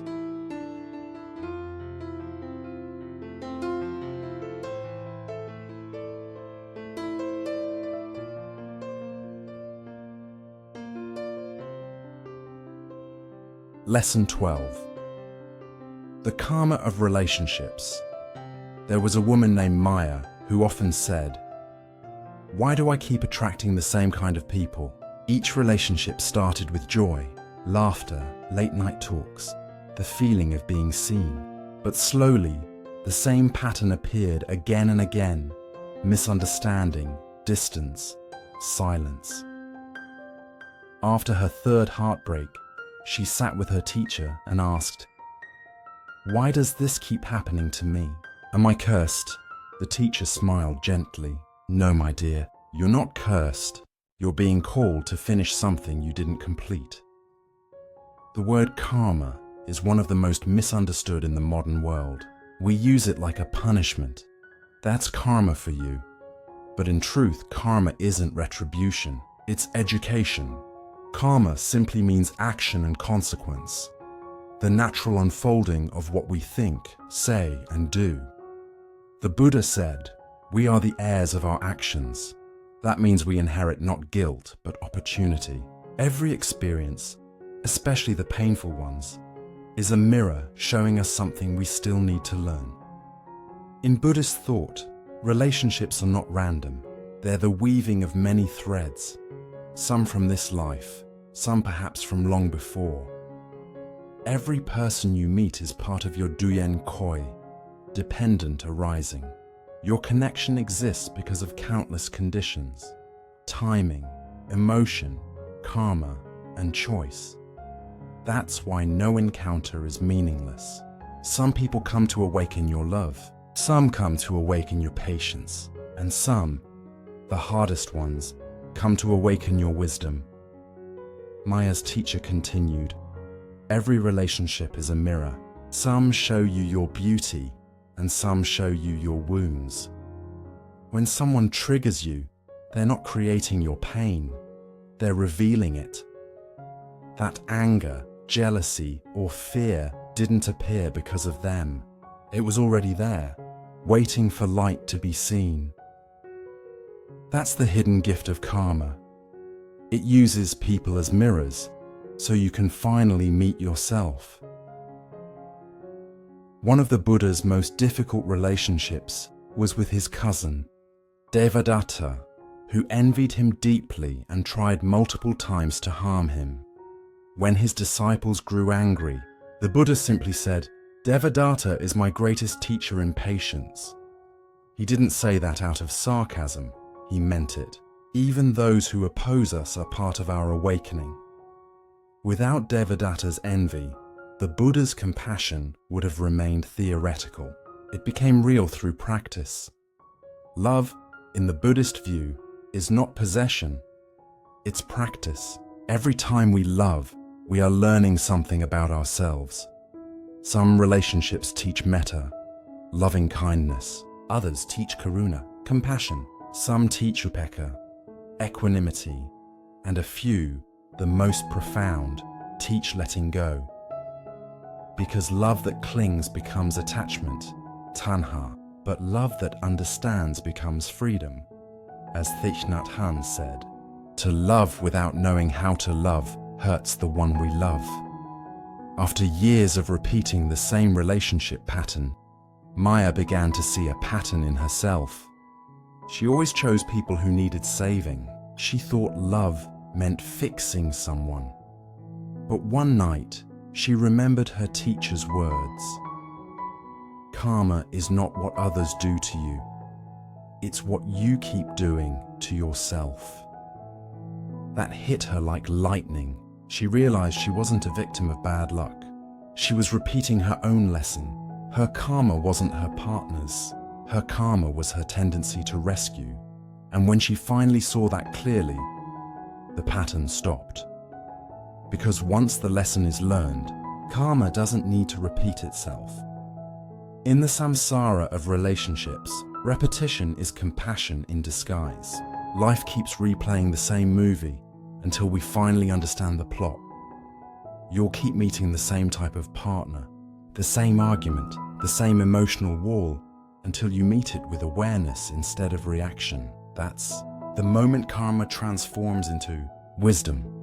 Every relationship arises through causes and conditions, what Buddhism calls paticca-samuppada. Nothing exists independently. Not even heartbreak. Your sadness depends on your love. Your love depends on your vulnerability. Your vulnerability depends on your humanity. When you see this, you stop blaming others. You start seeing how everything, even pain, is interconnected, interdependent, impermanent, and from that understanding, compassion naturally grows. Forgiveness doesn't mean saying, "It's okay." It means, "I will no longer let this pain define me." In Buddhism, forgiveness is a powerful act of karmic closure. When you forgive, you release not just the other person, but the old version of yourself that was trapped in that story. Maya once wrote in her journal, "I thought letting go meant losing love. Now I see it means freeing love, letting it breathe again." That's the wisdom of karma. It doesn't trap you, it teaches you how to set yourself free. Whenever you feel pain in a relationship, romantic, familial, or even at work, pause and ask yourself 3 questions. What is this person showing me about myself? What part of me is being asked to grow? What lesson can I learn, even if this never changes? These questions turn suffering into mindfulness. They transform blame into understanding and understanding into peace. The Buddha once said, "Even if someone were to saw you in half with a blade, if hatred arises in you, you are not following my teaching." It sounds extreme, but the message is profound. The karma of others does not have to become your karma. You can stop the cycle right here, right now, by choosing awareness over reaction, compassion over anger. That's the ultimate freedom. Every connection, no matter how beautiful, will change. This isn't tragedy, it's truth. The Buddha called it anicca, impermanence. Understanding this doesn't make love weaker, it makes it real. When you know a flower will fade, you smell it more deeply while it blooms.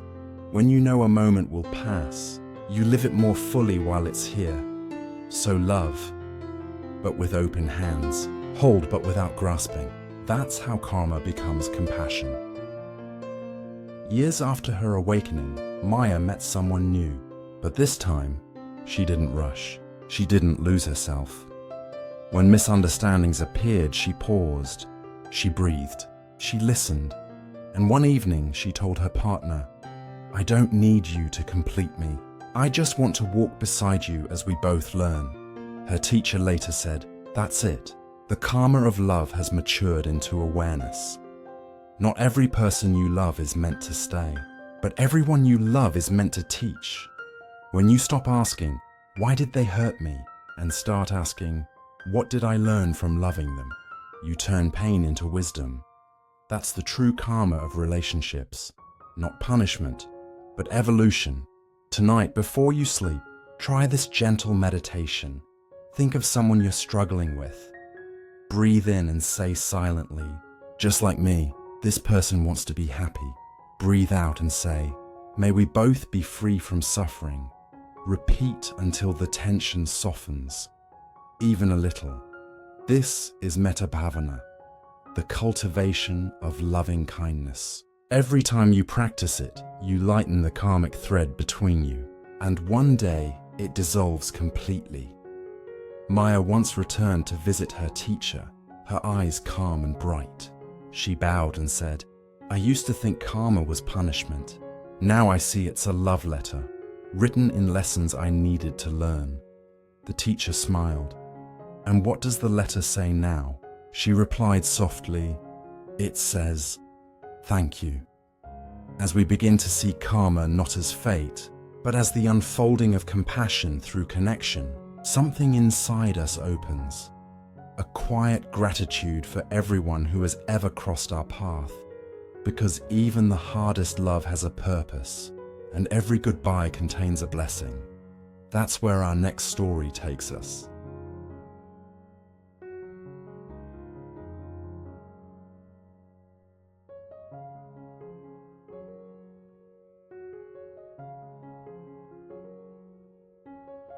Lesson 13. The practice of sacred listening. There was once a monk who was known not for his wisdom, but for the way he listened. People traveled for days just to sit with him. He rarely spoke. He didn't interrupt. He didn't give advice. He just listened. So deeply that people often left in tears. not because of what he said, but because, for the first time in a long time, someone truly heard them. One day, a young man asked him, "Master, what is your secret? How do you heal people without words?" The monk smiled and said, "When I listen, I disappear. Only their heart remains." We live in a world where everyone is talking, but very few are listening. Conversations today often feel like waiting for your turn to speak. We listen not to understand, but to reply, to defend, to prove. And yet, the Buddha taught that listening is one of the purest acts of compassion. He said, "When you listen with full attention, you already relieve the suffering of another, because most pain doesn't need fixing, it needs witnessing." There's a woman named Emily who once told me, "My husband doesn't listen. He always tries to solve things." One evening, she came home tired after a long day. She said, "Work was horrible. My boss embarrassed me in front of everyone." Her husband replied, "You should stand up for yourself. You can't let people treat you like that." She sighed, "That's not what I needed. I just wanted you to hear me." A few days later, after learning about deep listening, he tried again. This time, when Emily shared her frustration, he didn't interrupt. He just nodded, breathed, and said quietly, "That must have hurt." And in that moment, she began to cry, not from sadness, but from relief. She said later, "It was the first time I felt safe to feel." That's sacred listening, to give someone the space to be fully human, without judgment. One of the most powerful stories in the Buddhist tradition is about Kisa Gautami, a young mother whose child had died. In her grief, she ran through the village carrying her child's body, begging for someone to bring him back to life. People thought she had gone mad until someone sent her to the Buddha. She fell at his feet, crying, "Please, Master, heal my son." The Buddha looked at her with infinite tenderness and said, "Bring me a mustard seed from a house that has never known death." Kisa Gautami went from house to house, but every family she met had lost someone they loved. By the time she returned, her tears had softened. She understood. The Buddha had not spoken much, but he had listened with his whole being. He didn't give her an answer. He gave her a path to understanding through her own experience. That is sacred listening, to hear beyond words, to guide without forcing, to love without controlling. In the West, we think of listening as passive. In Buddhism, it's active compassion. When you listen deeply, you are practicing right mindfulness and compassion at the same time. You are anchoring yourself in the present moment, not in your opinions, not in your judgments, but in presence itself. It's not about fixing others. It's about allowing the truth of this moment, pain, joy, confusion, to be seen and held without resistance. There are three main obstacles to sacred listening. The ego, that voice that says, "I already know," or "I must respond." The fear, the discomfort of hearing pain we can't control. The noise, the constant distraction of our own thoughts. When we listen while planning our next sentence, we're not really listening. When we listen while trying to fix, we're not present. The Buddha compared this to a cup that's already full. You can't pour anything new into it. To truly listen, you must first empty yourself. A therapist once told me a story about a client who came to her office and didn't speak for 20 minutes. He just sat there, staring at the floor. Most therapists might have filled the silence, but she didn't. She simply breathed with him, her presence saying, "It's okay, take your time." After 20 minutes, he finally said, "No one's ever let me be silent before." And that's when he began to heal. Sometimes silence is the most sacred form of listening. An ancient commentary says, "The Tathagata speaks little and listens deeply."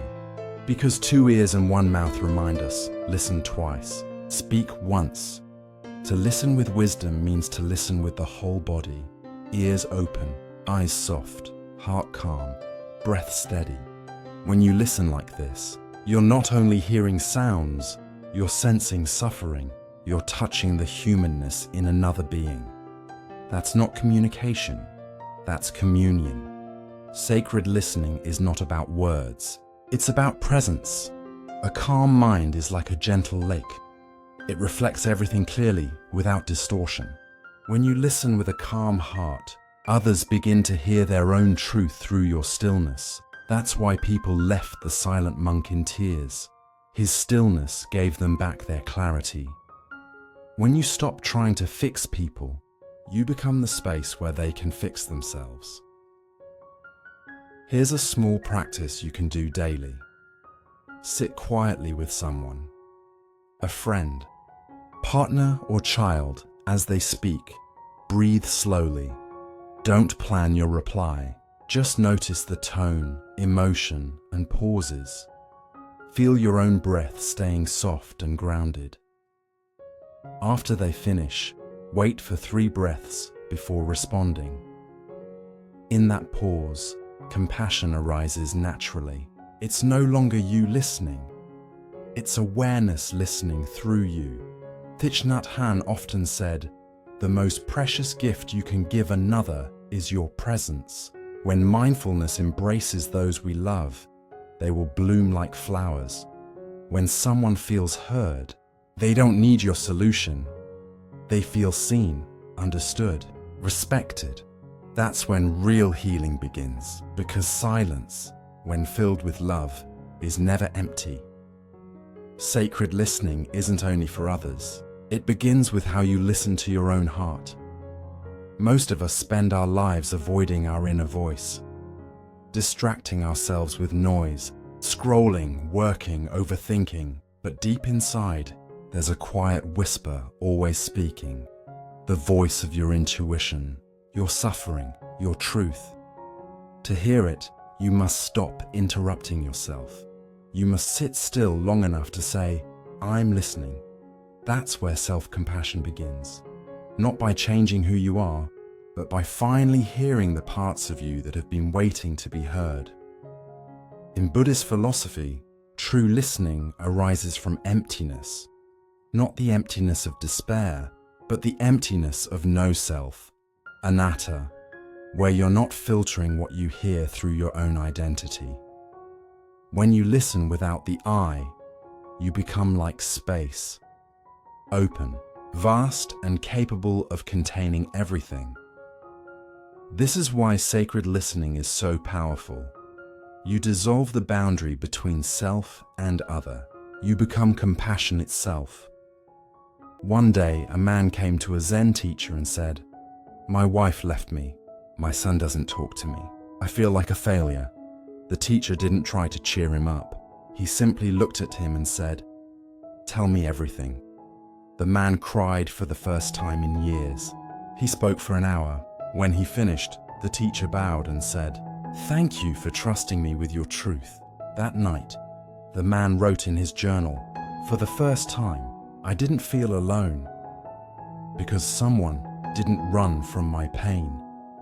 That's the essence of sacred listening.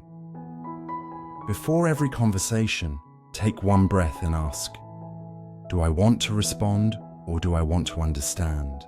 That one question can change everything. When you listen to understand, you open the door to connection. When you listen to respond, you close it before love can enter. In monasteries, there's a practice called listening to the bell. Whenever the bell rings, everyone stops.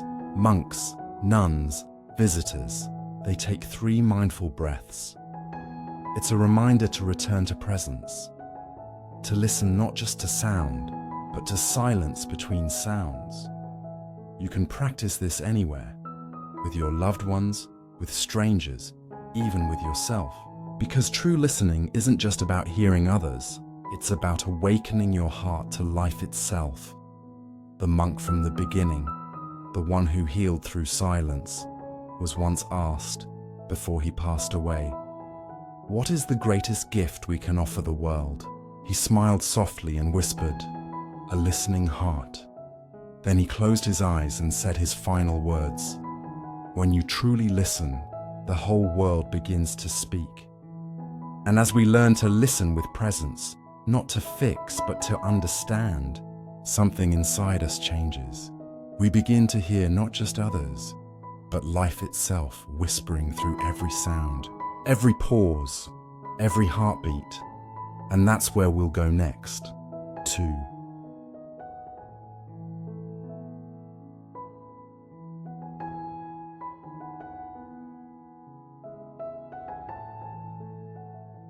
Lesson 14.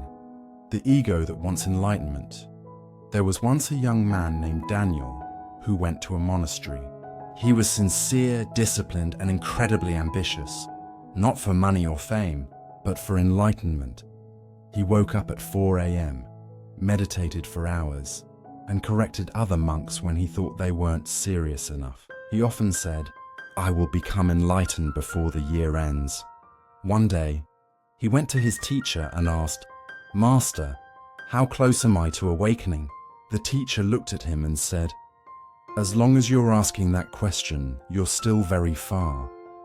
Daniel frowned. "But why? I've given up everything. My home, my job, my comfort." The teacher smiled. "Yes, you've given up everything, except the one who wants to be enlightened. It's easy to spot the ordinary ego, the one that wants recognition, control, and comfort. But the spiritual ego is much trickier. It hides under robes, mantras, and meditation cushions. It says, "I'm not like others. I'm more awake, more mindful, more spiritual." It pretends to seek truth, but what it really wants is to own it. The Buddha once said, "Even attachment to the path is still attachment." In other words, if you meditate only to become somebody, you're still caught in the same illusion, the illusion of self. In the modern world, we measure everything, our careers, our fitness, our happiness. So naturally, we try to measure spirituality too. We ask, how many hours did I meditate today? Am I more peaceful than last month? Did I have a mystical experience yet? But enlightenment isn't a medal. It's the moment you stop counting. It's not something you get. It's what's left when there's nothing left to get. One day, a monk named Sona came to the Buddha, frustrated. "Master," he said, "I'm practicing harder than anyone, but I feel no peace. My mind is always tense." The Buddha asked, "When you play the lute, Sona, what happens if the strings are too tight?" "They snap," Sona replied. "And if they're too loose, the music doesn't sound." The Buddha smiled. Practice is the same. Not too tight, not too loose.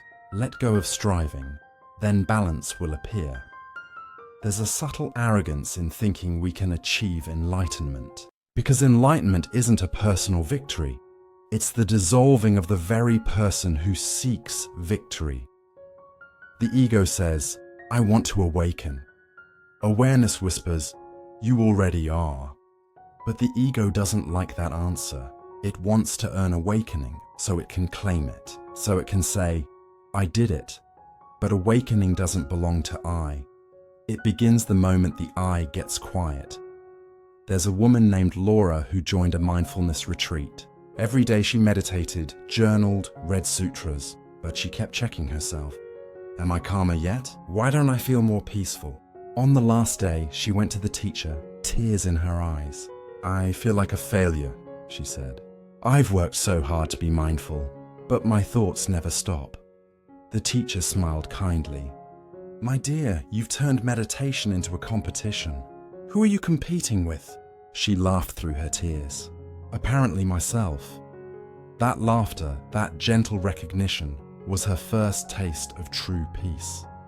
Here's the paradox. You can't let go by trying to let go. The very effort to let go is still a form of control. True letting go happens when you see clearly that there is no one holding on. That's the heart of Buddhist insight. Anatta, the teaching of no self. When you look deeply into your mind, you'll find thoughts, emotions, sensations, but no fixed I. The ego is just a pattern, a collection of memories and desires pretending to be a person. When you see that directly, the seeking stops, because the seeker dissolves. Imagine the ego as a cloud that wants to become the sky. It floats around, saying, if I meditate long enough, maybe I'll turn into the sky. But the sky doesn't need to become itself. It's already here, even when covered by clouds. Awareness is the sky. Ego is the cloud. When the cloud realizes it was never separate, that's awakening. The Buddha once told a parable about a man who built a raft to cross a dangerous river. After reaching the other side, the man thought, this raft helped me so much. I'll carry it on my back everywhere I go. The Buddha smiled and said, would that be wise? The monk replied, no, master. Then, said the Buddha, even my teachings are like the raft. They are to cross the river, not to carry forever. That's the same with meditation, rituals, or doctrines. Use them to awaken, but don't turn them into another identity. In today's world, spirituality has become a market. We buy crystals, apps, retreats, courses. Thinking enlightenment can be purchased if we collect enough experiences. But no object, no mantra, no teacher can sell you what's already inside. The Buddha didn't give people enlightenment. He gave them a mirror, and when they looked closely, they discovered they had always been whole. Next time you meditate, notice the subtle voice inside that says, I hope this works. I should be more calm. I need to get somewhere, just notice it. Smile gently and whisper, ah, there's the seeker again. Then return to the breath, to the now, to what simply is. When the seeker relaxes, silence arises, and in that silence, truth reveals itself, effortlessly. In the Zen tradition, a monk once asked his master, how long will it take me to be enlightened if I practice very hard? The master said, 10 years. And if I practice twice as hard? The monk asked. The master replied, 20 years. Confused, the monk said, why longer? The master smiled, because the harder you chase it, the further it runs. So what's the way out of this trap? Gentle awareness. Practice, not to get something, but to see what's already here. When you meditate, don't chase stillness. Notice movement. When you breathe, don't control it. Feel it. When thoughts come, don't fight them. Bow to them. You're not trying to become enlightened. You're learning to stop interfering with what's already whole. Years after his early zeal, Daniel, the ambitious monk, grew older and quieter. One morning, while sweeping leaves in silence, he felt a strange lightness. The wind moved through the trees, the broom brushed the earth, and for a moment, there was no Daniel sweeping, just sweeping happening. He laughed softly and whispered, so, this is what I was looking for. The moment I stopped looking. True enlightenment isn't a trophy at the end of a race. It's the moment you stop running. It's not about becoming special. It's about becoming simple. When the ego relaxes, the heart naturally opens. You see beauty where you once saw problems. You feel peace not because life changed, but because you stopped insisting it should. That's awakening, ordinary, quiet, and infinitely deep. Before you start any spiritual practice, meditation, prayer, yoga, pause and ask yourself, am I practicing to become someone? Or am I practicing to be no one? Just presence itself. If it's the second, you're already walking the true path. In the Heart Sutra, the Buddha said, there is no attainment and nothing to attain. At first, this sounds confusing, but it's the ultimate wisdom. When you realize there's nothing to attain, you stop struggling. You breathe. You smile, and in that simple, effortless presence, you discover what was never missing. One day, a student asked the Zen master Bankei, "What is enlightenment?" He replied, "Awakening is simply seeing things as they are, without adding yourself to them." The student bowed and said, "So, there's nothing to do?" The master laughed. "Nothing to do, and that takes a lifetime to learn." As we begin to understand this, that enlightenment is not a destination but a dissolution, something inside us softens. We stop chasing the light and start resting in the stillness that was always within. And from that stillness, a new kind of wisdom begins to emerge. The wisdom of silence, the wisdom that listens before it speaks. That's where our next story leads.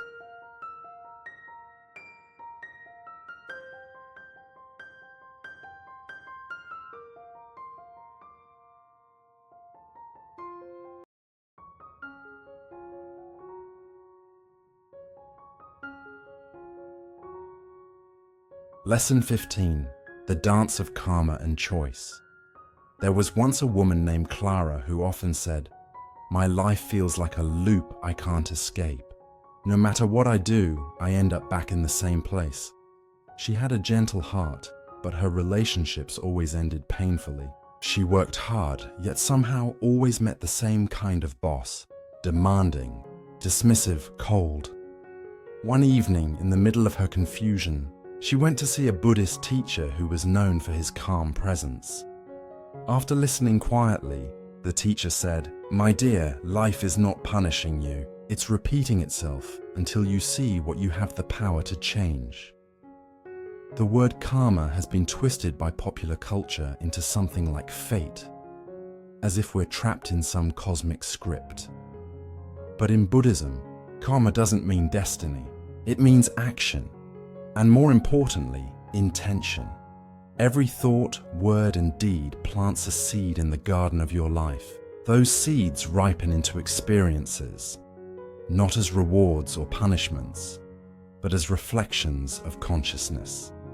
The Buddha said, "Karma is volition. It is choice." That means, even though we inherit the consequences of past choices, we also have the freedom to create new ones, right now. Imagine karma as a river. You were born into a current.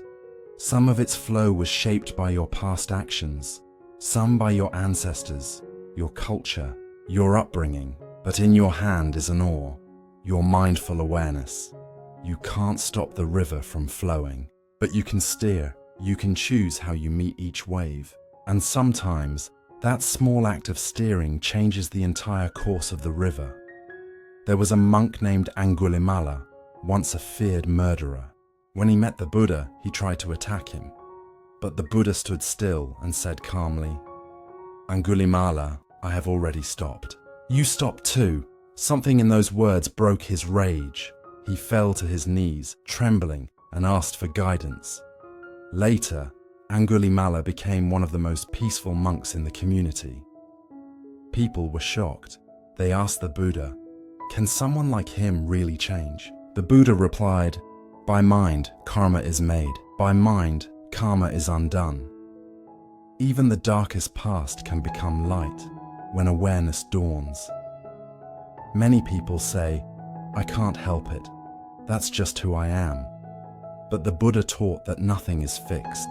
Not your anger, not your habits, not your pain. They are patterns, and patterns can change. Every time you respond with awareness instead of reaction, you interrupt karma. You stop the old pattern from continuing its dance. That's how karma transforms into liberation.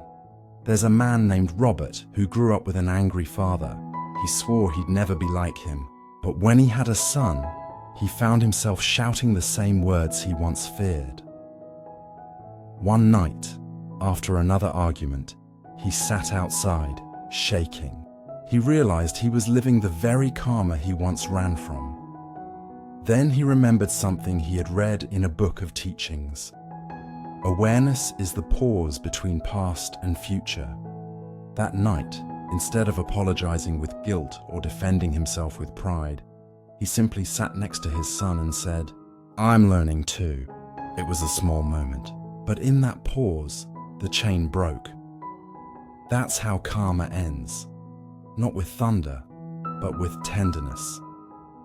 In Buddhism, everything arises from conditions. Nothing exists independently. This is called paticca-samuppada, dependent origination. Our actions today become the conditions for tomorrow. But in each moment, there's a gap, a window of freedom, where mindfulness can step in. You don't have to repeat the old story. You can write a new one, right here, right now. That's the dance. Karma creates the rhythm, but choice decides the steps. The Buddha once said, even if you've sown seeds of pain, you can begin planting seeds of peace. Every time you respond with compassion instead of anger, you plant a seed that will bear fruit later, even if you can't see it yet. And when you keep planting those seeds, the old ones, the ones of hurt and resentment, gradually lose their strength.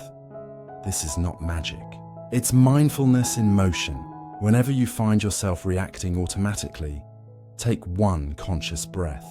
Then ask yourself, what am I about to create with this reaction? That one breath breaks the spell of karma. It gives you back the steering oar, and every time you take that breath, you train your mind to choose awareness over instinct. A monk once told a student, even the flap of a butterfly's wings changes the direction of the wind. In the same way, every small act of awareness changes the direction of your life. A gentle word where there was anger, a pause where there was judgment, a smile where there was silence. Tiny choices, repeated daily, shift entire lifetimes. The Buddha taught that intention is the essence of karma. Two people can do the same act, but with different intentions, and their karma will be completely different. For example, giving out of guilt creates one kind of energy. Giving out of love creates another. It's not what you do, it's the state of heart from which you do it. So before acting, pause and ask, is this coming from fear or from love? That question alone can transform karma into compassion. Relationships are perhaps the clearest mirrors of karma. They reflect where our growth still lies. When someone triggers us, we can react, or we can listen deeply. Every reaction is karma continued. Every moment of listening is karma transformed. That's how ordinary love becomes sacred practice. Once, the Buddha and his monks were walking through a field of newly sprouted crops. The Buddha stopped and said, "See these plants? They cannot choose the weather, but they can grow toward the light. We too cannot control every condition of our lives, but we can choose how we grow within them." That's what separates fate from freedom, awareness. Years later, Clara, the woman from the beginning, returned to the same teacher. Her eyes were softer, her voice calm. "I used to think karma meant I was stuck," she said. "But now I see it's just the echo of choices I didn't make consciously." The teacher smiled. "And what do you do now when the old echoes come?" She replied, "I listen, and then I choose differently." He nodded. Then the dance has changed its rhythm. Whenever you face an old pattern, try this.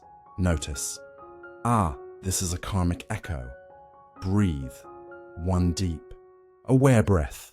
Choose. Respond with kindness instead of habit. Do this once a day, and the dance changes, not dramatically, but deeply. In Buddhist thought, there are two wrong views. Fatalism. Everything is fate. I have no control. Eternalism of ego. I control everything. The truth lies in the middle. Karma creates the conditions, but mindfulness creates the freedom. That's the middle way, the dance between what has been written and what can still be rewritten. Imagine awareness as a diamond Light passes through it and refracts into countless colors. Karma is that light, your past experiences. But awareness is the diamond. It gives form, depth, and beauty to the light. When you hold awareness steady, even pain shines differently. It becomes wisdom. You can't erase your past, but you can change your relationship to it. You can say, this too was part of my becoming. And from that acceptance, you can begin to act differently, not to escape karma, but to dance with it gracefully. One evening, the teacher told Clara, karma is not a prison, it's a choreography. Life offers the music, but you choose how to move. She smiled.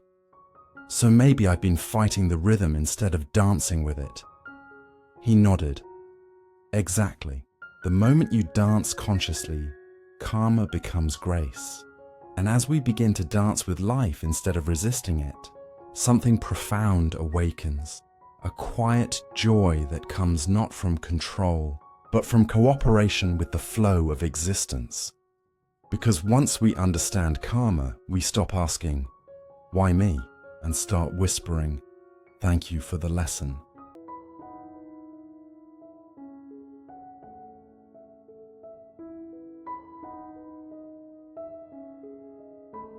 Lesson 16. The freedom of not knowing.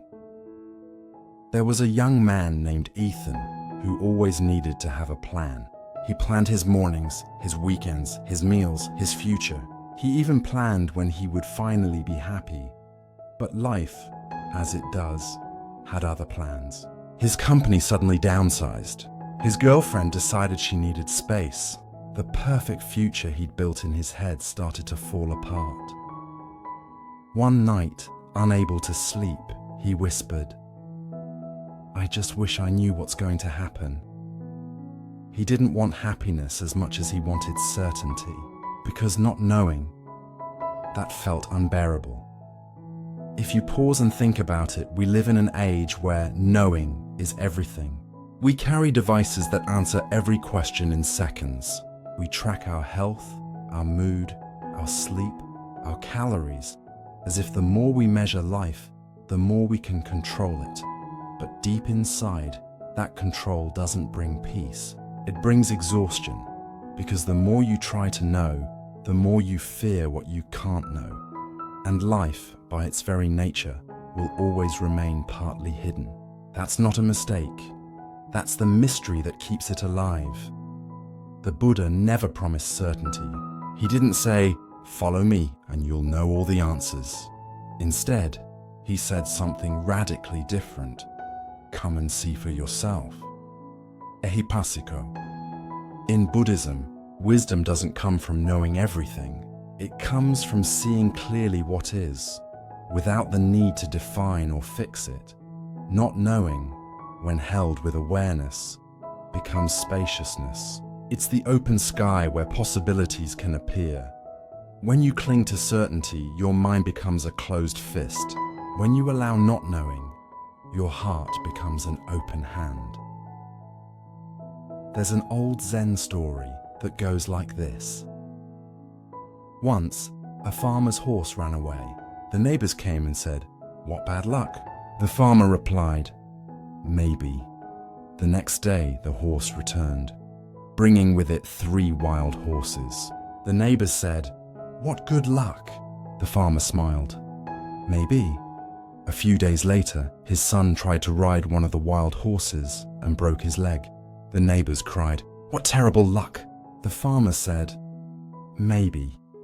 A week later, the army came to take all young men to war, but his son, with the broken leg, was left behind. Was it good? Was it bad? Who can say? The point of this story isn't to ignore life's ups and downs, but to understand that life's meaning unfolds over time. We don't see the full picture from where we stand. Sometimes, the worst thing that ever happened to you is what? Open the door to your greatest peace. When we say, "I don't know," something magical happens. We stop fighting with reality. It's not weakness, it's surrender. Not the kind of surrender that gives up, but the kind that lets go of forcing the universe to explain itself. The Buddha once said, "When you let go of what you think you know, the truth reveals itself naturally. It's like standing at the edge of the ocean. You can't measure its depth with your hands. You can only step in, feel the water, and trust the waves." A woman named Melissa once told a monk, "I feel like I've lost everything. My job, my direction, my purpose." The monk smiled gently. "Then maybe you've lost only your illusions." Melissa frowned. "What do you mean?" He replied, "You thought you knew what your life should look like, but perhaps now life is showing you what it really wants to be."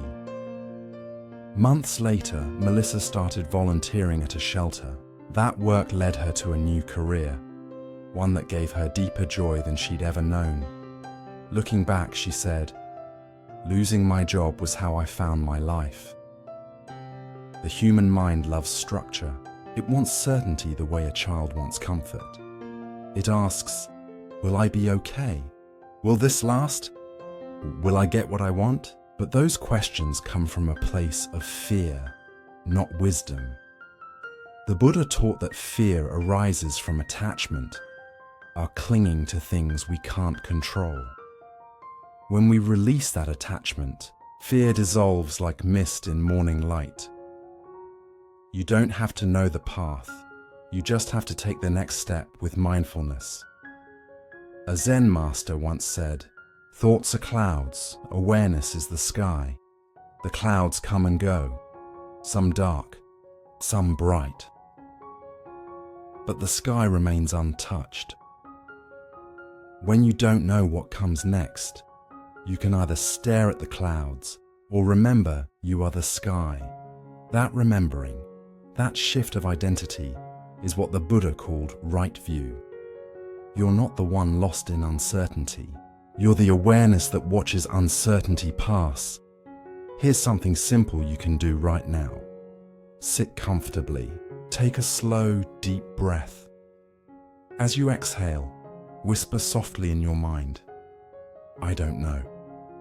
Say it not in frustration, but in peace. Feel how those words open a little space in your chest.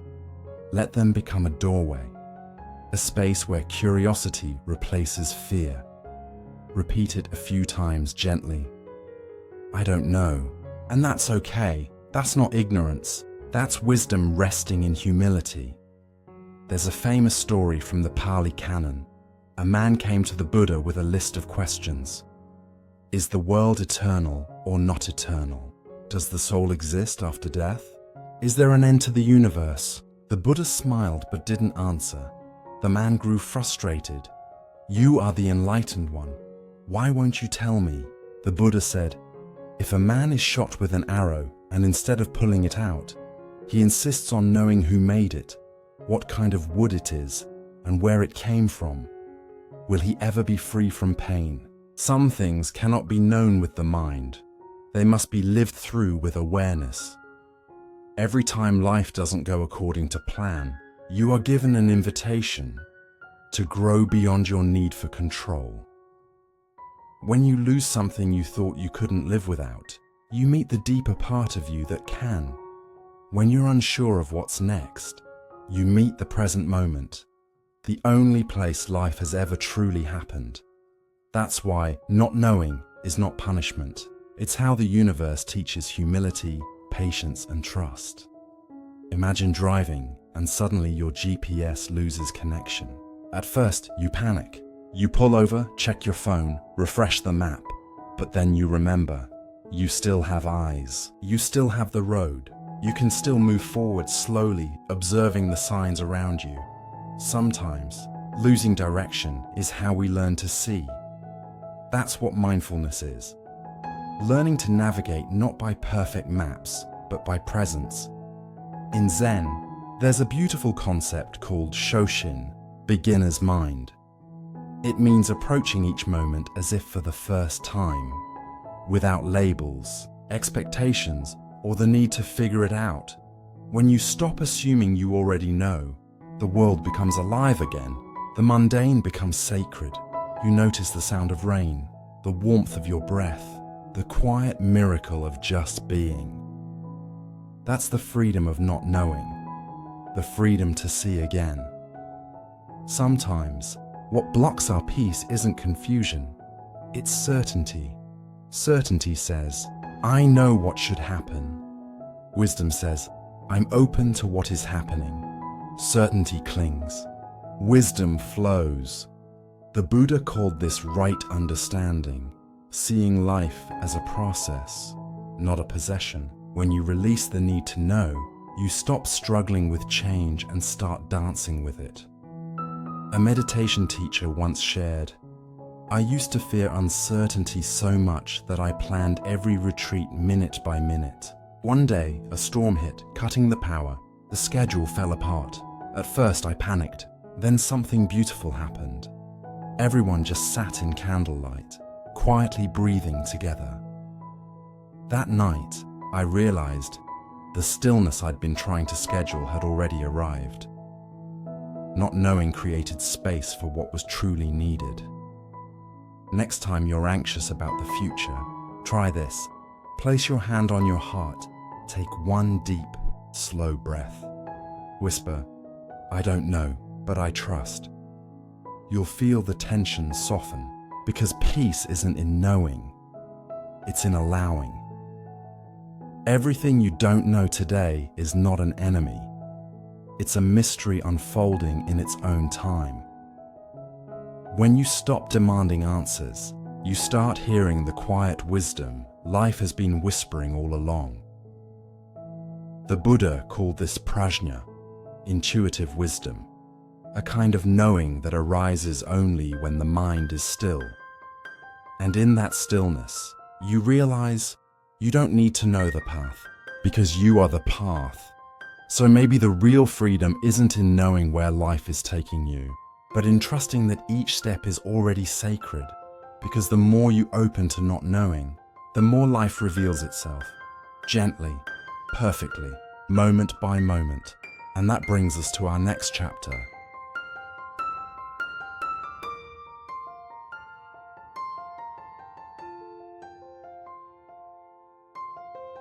Lesson 17. The compassionate heart. Loving in a hurting world, it was a cold winter morning when Maya found a small bird lying on the sidewalk outside her apartment. Its wing was broken, trembling, barely alive. She knelt down, unsure what to do. A voice in her mind whispered, "Don't get involved. You'll just get hurt." But another voice, softer, deeper, said, "If you can ease one moment of suffering, isn't that reason enough?" She picked up the bird gently, wrapped it in her scarf, and carried it home. That morning, as she sat by the window, holding the fragile creature close, something inside her, something long frozen, began to thaw. Every day, we scroll through headlines of wars, disasters, cruelty, and injustice. We see pain everywhere, in strangers' eyes, in our friends' exhaustion, in our own reflection. And sometimes it feels easier to shut down, to say, "The world is too much, I can't feel it all." But Buddhism teaches something different. It teaches that the heart's natural state is not numbness, it's compassion. The Buddha said, "When you open your heart to the suffering of others, you do not drown. You discover that your heart is as vast as the ocean." Compassion, or karuna in Pali, is not pity. It's not about feeling sorry for someone. True compassion arises from understanding. Just like me, this person also wants to be free from pain. It's seeing that we are not separate. Your pain and mine are threads in the same tapestry. When one heart heals, the whole world becomes a little lighter. There's a story from the time of the Buddha. One day, an angry man came to insult the Buddha in front of his disciples. He shouted, cursed, called him a fraud. The Buddha simply listened. When the man finished, the Buddha asked, "If someone offers you a gift and you refuse to accept it, to whom does the gift belong?" The man replied, "To the one who offered it." The Buddha smiled. "Then I do not accept your anger." The man stood speechless. That simple act of non-reactivity, of compassion without defense, was more powerful than any argument. Because compassion doesn't mean being weak. It means being free enough not to mirror another's pain. In today's world, compassion fatigue is real. We give, we care, we try to fix, and we burn out. We confuse compassion with carrying everyone's suffering. But the Buddha taught the balance of the four divine states: metta, loving kindness karuna, compassion mudita, sympathetic joy upekkha, equanimity. These four qualities work together like the four legs of a table. If one is missing, the whole heart collapses. Compassion without equanimity becomes exhaustion. Equanimity without compassion becomes coldness. We need both, tenderness and balance. A monk once told his students, "When you touch a hot stove, you pull your hand away immediately. Not because you hate the stove, but because you understand cause and effect." In the same way, compassion doesn't mean letting others hurt you endlessly. It means acting from clarity, not resentment. You can say no and still love. You can walk away without closing your heart. That's wise compassion, the kind that liberates both giver and receiver.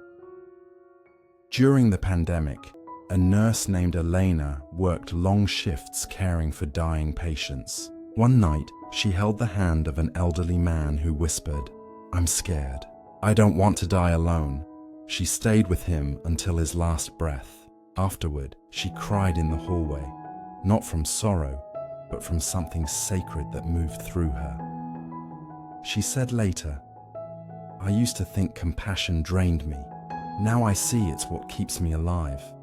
Compassion doesn't empty the heart, it opens it wider.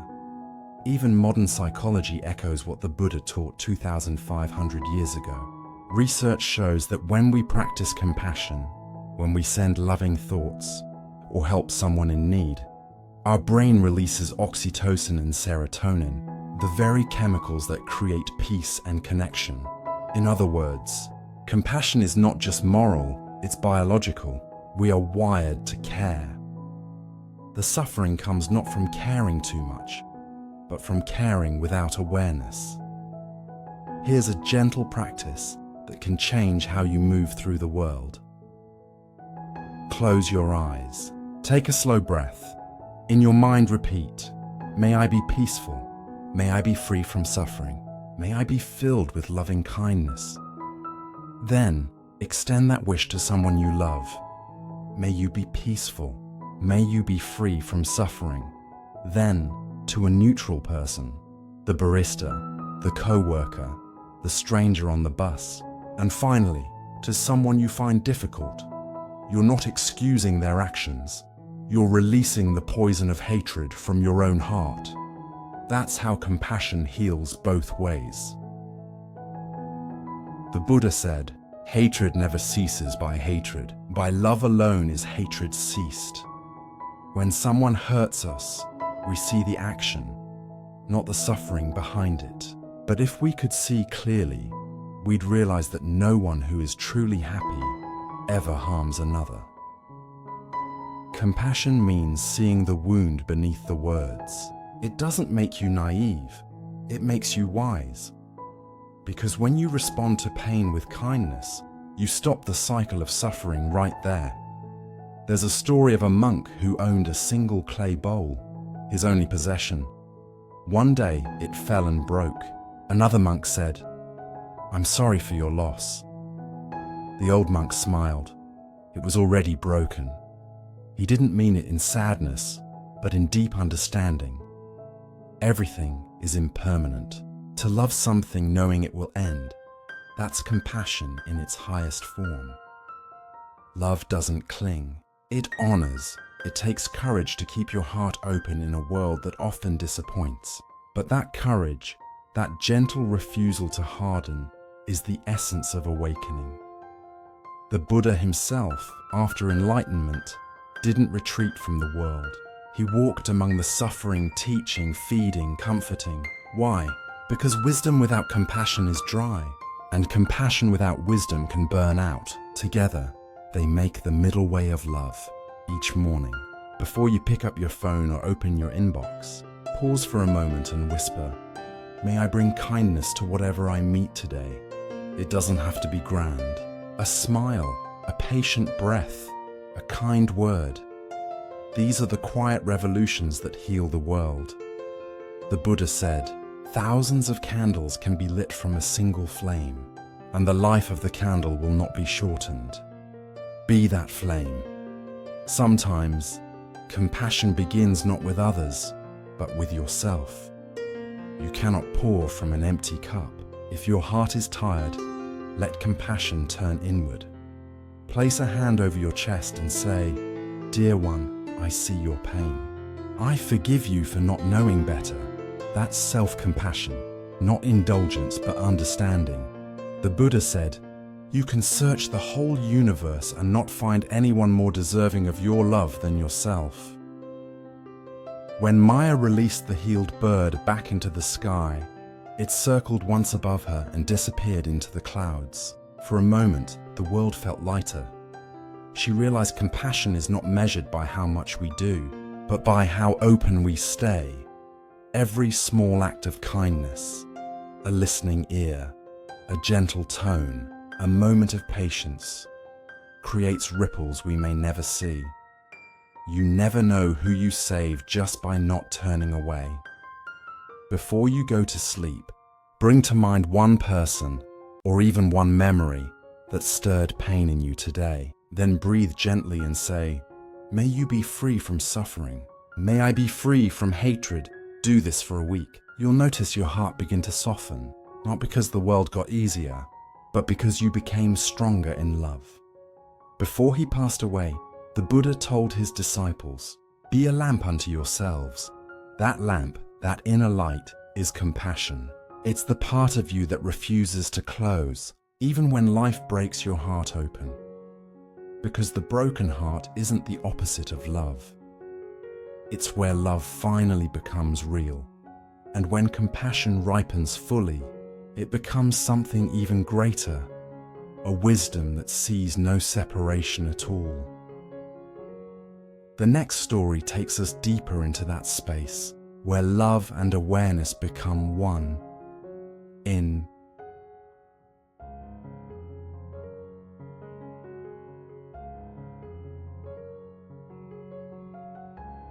Lesson 18. The Still Point. Returning to the present moment, it was just before dawn when Ava woke up and sat quietly by her window. The city was still asleep. No traffic, no voices, only the sound of the wind brushing against the glass. For the first time in weeks, she wasn't checking her phone, wasn't planning her day, wasn't replaying old conversations. She was simply there. The silence wasn't empty. It was alive. The faint hum of the refrigerator, the rhythm of her breath, the soft beating of her heart. All of it formed a kind of music she had forgotten existed. In that moment, Ava realized something she had never truly understood. Peace doesn't arrive when life calms down. Peace arrives when you do. We live in a time where everything moves faster than the heart can follow. Our bodies are here, but our minds are always elsewhere. We rush through meals, scroll through silence, and even while resting, we're planning what's next.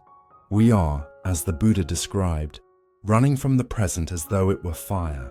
And yet, the present moment, this simple quiet now, is the only place peace ever lives.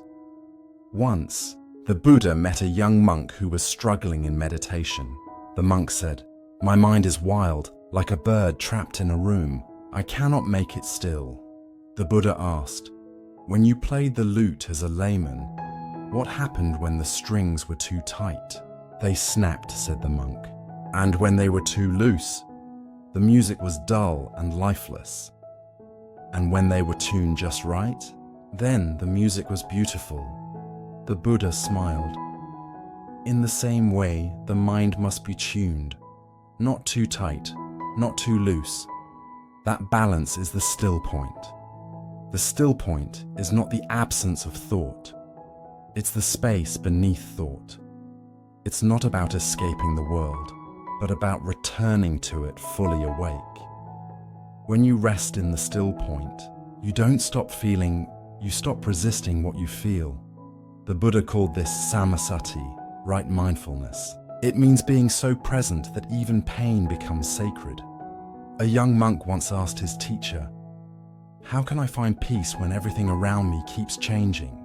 The teacher lit a small oil lamp and said, "This flame is your awareness. The wind outside is the world. If you protect the flame, you can walk through any storm." The monk stared at the flame for a long time and realized that peace was not the end of the storm. It was learning to carry the light through it. Take a moment to notice how much of your life happens in your head. You relive the past, predict the future, analyze what others think of you. And yet, where is the mind actually when all of this is happening? It's nowhere. You're alive, but not present. You've missed hundreds of sunsets, thousands of quiet mornings, all because your attention was elsewhere. Mindfulness is simply remembering to come back, again and again, to where life is actually unfolding. In the Padakarata Sutta, the Buddha said, "Do not chase after the past. Do not seek the future. Dwell deeply in the present. This moment is all there is." To dwell deeply doesn't mean to cling to the present, but to flow with it, to be fully awake to whatever arises, joy or sorrow, without trying to make it something else. That's what it means to return home. There's a Zen saying, "When you drink tea, drink tea." It sounds simple, even funny, until you realize how rarely we do it. Most people drink tea while thinking about emails, or replaying an argument, or scrolling through their phone. But in the Zen tea ceremony, every movement, the pouring, the lifting, the sipping, is performed in full awareness. The tea becomes not just a drink, but a meditation, a moment where nothing is missing. Try it. The next time you drink your morning coffee or tea, let that be your still point. One cup, one breath, one moment fully lived. Whenever you notice your mind wandering, don't scold yourself. Just smile and come back with these 3 simple steps. Pause. Notice that you've drifted. Breathe. Feel one full inhale and exhale. Return. Say quietly in your mind, "Here I am." It takes only 3 seconds, but in those 3 seconds, you reclaim your life. The mind is like a lake. When it's agitated, you see only distortion, but when it's still, you can see your true reflection and the reflection of the sky above. The still point is that moment when the water clears. You don't force it, you simply stop stirring it. That's why meditation isn't about control, it's about allowing. When the lake of your mind settles, you begin to see reality as it is, not as your fears paint it. There's a story of a mother who lost her teenage son in an accident. For months she couldn't sleep. She replayed the moment again and again, his last words, her last look. One evening, a monk visited her home. He said nothing for a long time, just sat with her in silence. Then he pointed to the clock on the wall and asked, "What time is it?" She said, "It's 8 o'clock." He smiled gently. "Yes, and it's always 8 o'clock now." At first, she didn't understand, but later that night, she began to breathe again. Not in the past, not in the future, but in the now. Her grief didn't disappear, but the moment she allowed herself to be present with it, it started to soften.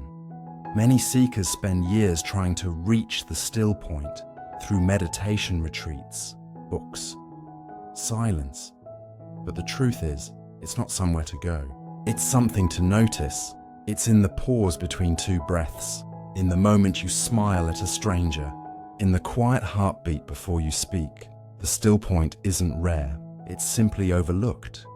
A student once asked his Zen teacher, "How long will it take for me to find peace?" The teacher said, "If you hurry, 10 years. If you slow down, 5. We smile, but it's true. The more we rush toward peace, the further away it feels. The still point can't be reached through effort, only through ease." Right now, as you listen to these words, pause for a moment. Feel the air against your skin. Notice the rise and fall of your chest. Listen, not to my voice, but to the silence behind it. That silence, that gentle, endless space, is the still point. You've just touched it. It's always been there. When you finally stop chasing, you realize that this moment, just as it is, has everything you were looking for. The Buddha called this nirvana here and now. Not a distant heaven, but the extinguishing of restlessness, the quiet joy of presence. And from that stillness, love flows naturally. Because you're no longer divided from life. Here's something you can do anytime, anywhere. Whenever you catch yourself lost in thought, just say softly, "This is the only moment I ever truly live." Then breathe. Touch your surroundings, the table, the chair, the sound of the world. Do this often enough, and your life stops feeling like something to chase. It becomes something to inhabit. An old monk was asked, "What is enlightenment?" He smiled and struck the meditation bell. The sound rang out, clear, pure, fading slowly into silence. He said, "Do you hear the sound?" "Yes," the student replied. "And when the sound disappears, what remains?" The student paused. "Silence." The monk nodded. "That silence is always here. The bell only reminds you. So maybe peace isn't something we find after the noise. Maybe it's the silence that was never gone. The still point beneath all movement.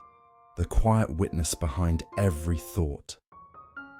Every time you return to now, you return to truth. And in that return, you find home. Because when the mind rests in stillness long enough, it begins to see everything, joy, sorrow, gain, loss, as part of one great rhythm of being. And that leads us to the next journey.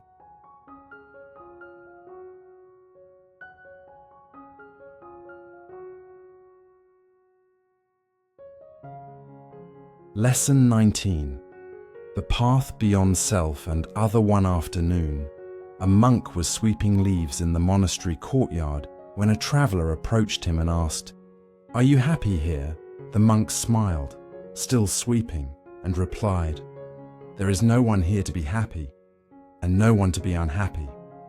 The traveler frowned, confused, but the monk just kept sweeping, one leaf at a time, completely at peace. From the moment we're born, we're taught to say I and mine, my name, my job, my story, my pain. And slowly, the invisible wall between me and you becomes thicker. We begin to live as if the world were divided. Me versus you, good versus bad, winning versus losing. But the Buddha taught that this separation is an illusion, the root of all suffering. He said, when we cling to I and mine, we are like a hand trying to grasp water. The tighter you hold, the faster it slips away. Once, two monks were arguing fiercely. One said, "You hurt me." The other replied, "You misunderstood me." They went to the Buddha for judgment. The Buddha listened quietly and then asked, "If someone strikes the air with a stick, does the air feel pain?" Both monks looked puzzled. The Buddha continued, "When you understand that the self is like the air, ungraspable, boundaryless, then who is there to hurt and who to be hurt?" The monks bowed their heads. The argument dissolved into silence. Today, we live in a world that celebrates individuality, which is beautiful, but also lonely. Social media teaches us to build identities, to compare, compete, and curate who we are. But deep down, every self we show is temporary, a mask shifting moment by moment. We say, I'm anxious, I'm successful, I'm lost. But in truth, we are not the anxiety, nor the success, nor the confusion. We are the awareness beneath them all, the silent witness that never changes.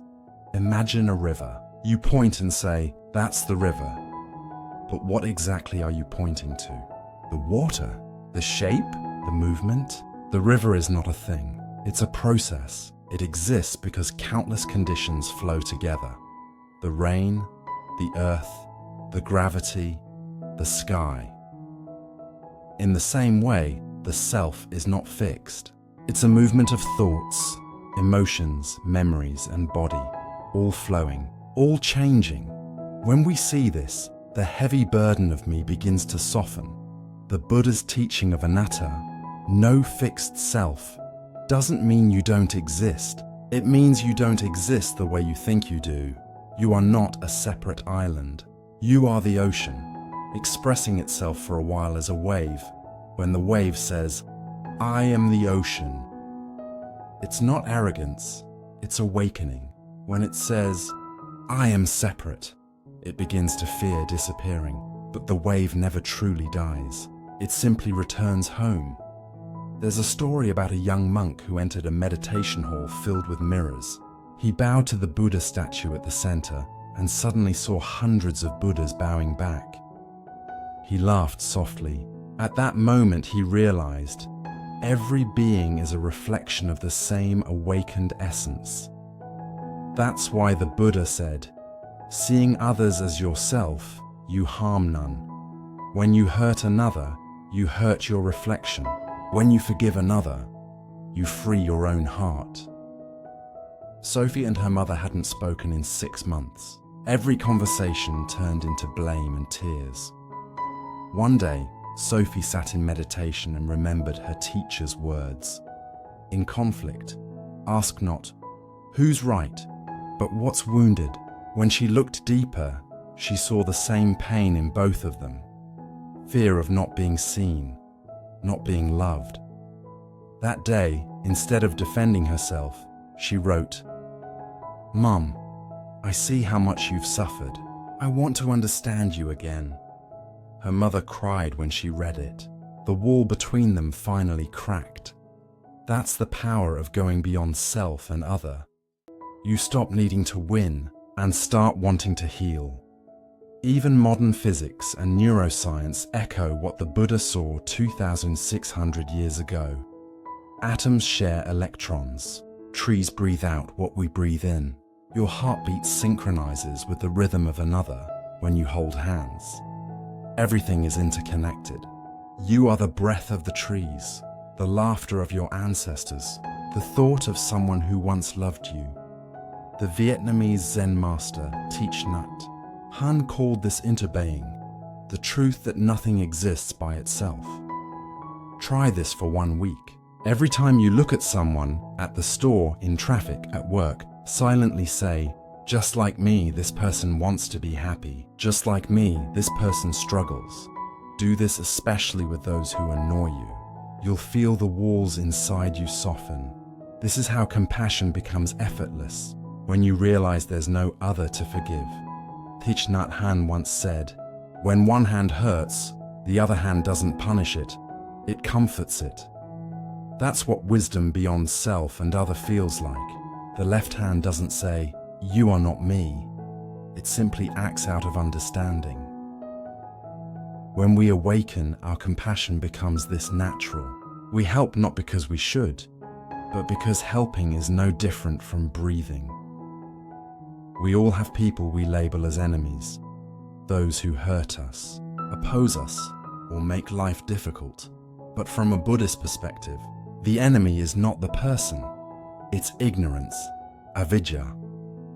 When ignorance falls away, you see that even those who harm are driven by delusion, fear, or pain. Seeing this doesn't excuse their actions, but it frees your heart from hatred. The moment you wish peace even for your enemy, You've stepped beyond the narrow cage of self. A traveler once shared this story. She was sitting on a train, tired after a long day. A man beside her kept talking loudly on his phone, boasting about himself. She felt irritation rising. Then she remembered the teaching. Just like me, he wants to be seen. Her anger softened. She smiled, not at him, but at her own awakening. In that small shift, the entire train felt lighter. That's the quiet miracle of awareness. Peace doesn't start out there. It starts inside. If you pay attention, you'll notice that most of your suffering comes not from what happens, but from the story you tell yourself about what happens. I was wronged. I'm not enough. I must prove myself. These stories build walls. When you let them go, even for a moment, you realize you've always been free. The Buddha called this liberation nibbana, not a place, but the extinguishing of I and mine. Close your eyes. Take a deep breath in. Know that someone somewhere is breathing with you right now. A mother in India, a child in Brazil, a monk in the mountains of Thailand, all breathing the same air. Let that awareness wash over you. You've never been alone, not even for a second. That is the path beyond self and other, to live from the knowing that every breath is shared. When the idea of I dissolves, you don't disappear, you expand. You become the wind moving through the trees, the smile of a stranger, the quiet joy of a sunrise. This is what the Buddha meant when he said, "In seeing no self, one sees the all." It's not philosophy, it's freedom. Because when there's no self to defend, there's nothing left to fear. Next time you're in conflict, pause and ask yourself, what would love do if there were no me or you? Only us. Then act from that place. You'll be surprised how often the right action appears naturally. Because wisdom isn't something you think. It's something that moves through you when you stop clinging to I. In a temple pond, a lotus bloomed, pure, white, untouched by the muddy water below. A young novice asked, "How does it stay so clean when the water is so dirty?" The elder monk replied, "Because it never says, 'This water is not me.'" That's the essence of awakening. To live in the world without being stained by it. Because you no longer see yourself as separate. When the illusion of self fades, only love remains, vast, effortless, and clear as sky. And that leads us to our final chapter.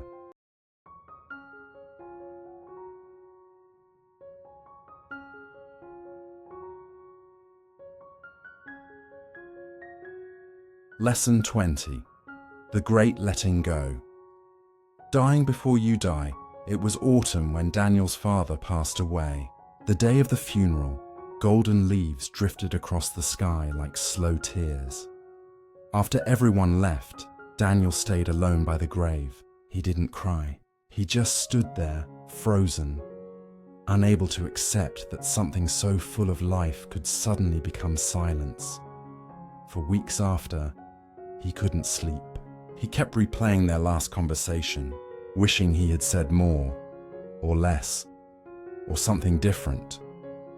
One night, exhausted, he whispered into the dark, "I wish I could understand what it all means."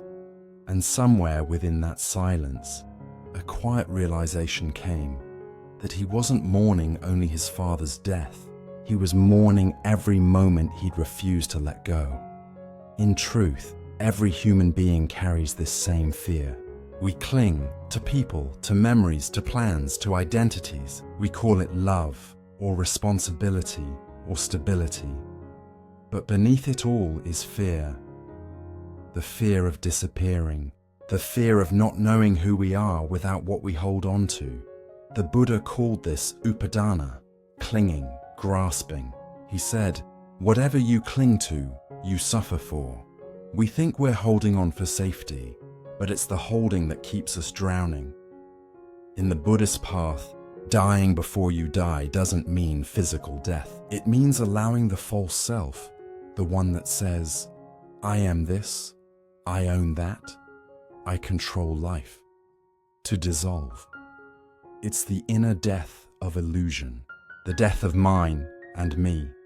When this small self dies, what's left is not emptiness, it's vastness, a freedom so profound it feels like rebirth. As the Zen master Dogen said, to study the way is to study the self. To study the self is to forget the self. To forget the self is to be enlightened by all things. Once, a monk was crossing a lake in a small boat. Suddenly, another boat drifted toward him and crashed into his side. The monk shouted angrily, "Hey! Watch where you're going." But when he looked closely, he realized the other boat was empty. The wind had simply pushed it there. He laughed softly to himself, and in that moment, his anger vanished. Later he wrote in his journal, "When I see that the boat is empty, there is no one to be angry at. To die before you die means to realize that all the boats are empty, that most of what we fight is our own projection." We spend our lives trying to control things that were never ours. The future, the opinions of others, even the passage of time. But life, like water, can't be gripped. It flows where it will. And the more we fight the flow, the more tired we become. Letting go doesn't mean losing control. It means realizing there was never control to begin with, only participation. You don't control the river, you learn how to float. There was once an old woman who spent her days walking by the river, collecting stones. She polished each one carefully and kept them in a wooden box. One day, a young traveler asked her, "Why do you spend your time with these pebbles?" She smiled. "Each one reminds me of something I've had to let go." The traveler looked puzzled. "But if you let go, why keep them?" The old woman replied, "I don't keep the stones, I keep the gratitude." That's what true letting go feels like. Not forgetting, but remembering without pain. In many Buddhist traditions, monks meditate in cemeteries or contemplate their own death, not because they are morbid, but because they understand that death is the ultimate mirror. It shows what really matters. It strips away everything false. When you truly see that everything changes, you stop wasting time clinging to what can't last. You start loving more freely, forgiving more quickly, living more deeply. As the Buddha said, of all footprints, that of the elephant is supreme. Of all contemplations, the remembrance of death is supreme. Sometimes death comes in other forms. The end of a relationship, the loss of a dream, the shattering of an identity. These are small deaths, moments when life takes something away to make room for truth. And if you listen closely, you'll notice every ending whispers the same thing. Let this go, and you will see who you truly are. A doctor once told his meditation teacher, "I see death every day in the hospital. It's unbearable." The teacher said, "Then practice seeing death not as destruction, but as transformation." Years later, the doctor shared, "Now, when a patient dies, I no longer feel despair. I see it as a door opening, not for them alone, but for me too." That's the essence of spiritual maturity, to see that every letting go is a doorway, not a loss. Think of a caterpillar inside its cocoon. To become a butterfly, it must dissolve completely. Every cell breaks down into formlessness before new wings appear. If it resists that process, it dies without transformation. So it surrenders, trusting the dark, trusting the unknown. The same is true for us. We fear the dissolution of what we know, not realizing that's where our wings are made. Try this practice tonight before you sleep. Sit or lie down quietly. Inhale gently and say in your mind, I receive this moment. Exhale slowly and whisper, I let it go. With each breath, notice how peace arrives, not by getting something, but by releasing your grip. The more you let go, the more space life has to move through you. The ego often whispers, if I let go, I'll lose everything. But what you lose is only the cage. What remains is the sky. Letting go doesn't mean erasing yourself. It means discovering that the true you was never the story, but the silence behind it. You don't vanish when you surrender. You become vast enough to hold everything. The Buddha spoke of a martyr, the deathless. He said, there is, monks, an unborn, unbecome, unmade, unconditioned. Were it not for this, there would be no escape from the born, the made, the conditioned. What is the deathless? It's not a place, it's awareness itself. It's the space that remains when everything else passes away. When you rest in awareness, you realize the body dies, the story fades, but the knowing, the luminous mind, remains untouched. One evening, Daniel sat by the river again, the same place his father used to fish. The air was cool, the water calm. He whispered, maybe you're not gone, maybe you're just everywhere. For the first time, his grief felt lighter, not because he stopped missing, but because he stopped holding. That night, he wrote in his journal, I think dying before you die means living without fear of losing. Each morning, before your day begins, whisper 3 things you're ready to release. It might be, I let go of the need to be understood. I let go of what yesterday should have been. I let go of the story that I am not enough. Do this not to escape your life, but to make room for something greater to enter it. Clarity, kindness, freedom, because what we release returns as light. There's an ancient tale of a monk who knew he was dying. He called his students and said, tomorrow this body will return to the earth, but I will not go anywhere. The next morning they found him sitting upright, a faint smile on his face. He had died as he lived, awake, free, already gone before going. That's what it means to die before you die. To meet death not as an enemy, but as a homecoming. In the end, everything you've clung to, every success, every heartbreak, every identity, will dissolve like footprints in the sand. But the one who witnessed it all, the awareness that loved, lost, laughed, and saw, that never dies. That is what the Buddha called nirvana, not annihilation, but the quiet extinguishing of grasping, a flame returning peacefully to the wind. When you truly let go, you don't fall, you float. Because life was never asking you to hold on, it was asking you to trust. To die before you die is to live so fully that even death bows before your peace. And now, as this long journey comes to an end, let everything you've learned dissolve into silence, because wisdom is not what you know. It's what remains when you stop clinging to knowing. Let every breath remind you, you are already free. You've already arrived. The story ends here, not in death, but in the birth of a boundless, fearless love. It's strange, isn't it? 4 hours ago, you pressed play.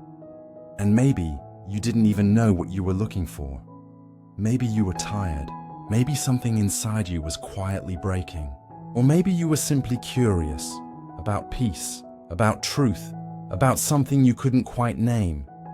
And yet, here you are, still listening, still breathing, a little softer than before. The funny thing about the spiritual path is that it doesn't take you anywhere new. It simply brings you back to what's always been here. Every story we've shared, the monk and the mud, the storm and the stillness, the butterfly in its cocoon, was never about someone else. It was about you. your doubts, your longing, your heartbreak, your light. This journey wasn't a path to enlightenment out there. It was a path of remembrance. Remembering that you were never broken, never lost, never less than whole. Remember the river we spoke of, the one that never stays still. It's still flowing right now within you. Every moment you resisted became a stone. Every moment you softened became water again. And now you see, you were never meant to stop the river. You were meant to flow with it, to laugh when it sparkles, to bow when it floods, and to trust that every bend knows its way back to the ocean. All things rise and fall, relationships, dreams, bodies, even stars. Everything we hold eventually slips through our fingers. But that's not tragedy. That's the art of the universe breathing.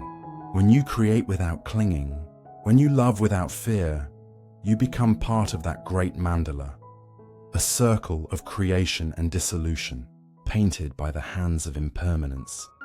And maybe now you understand. Life was never asking you to keep anything.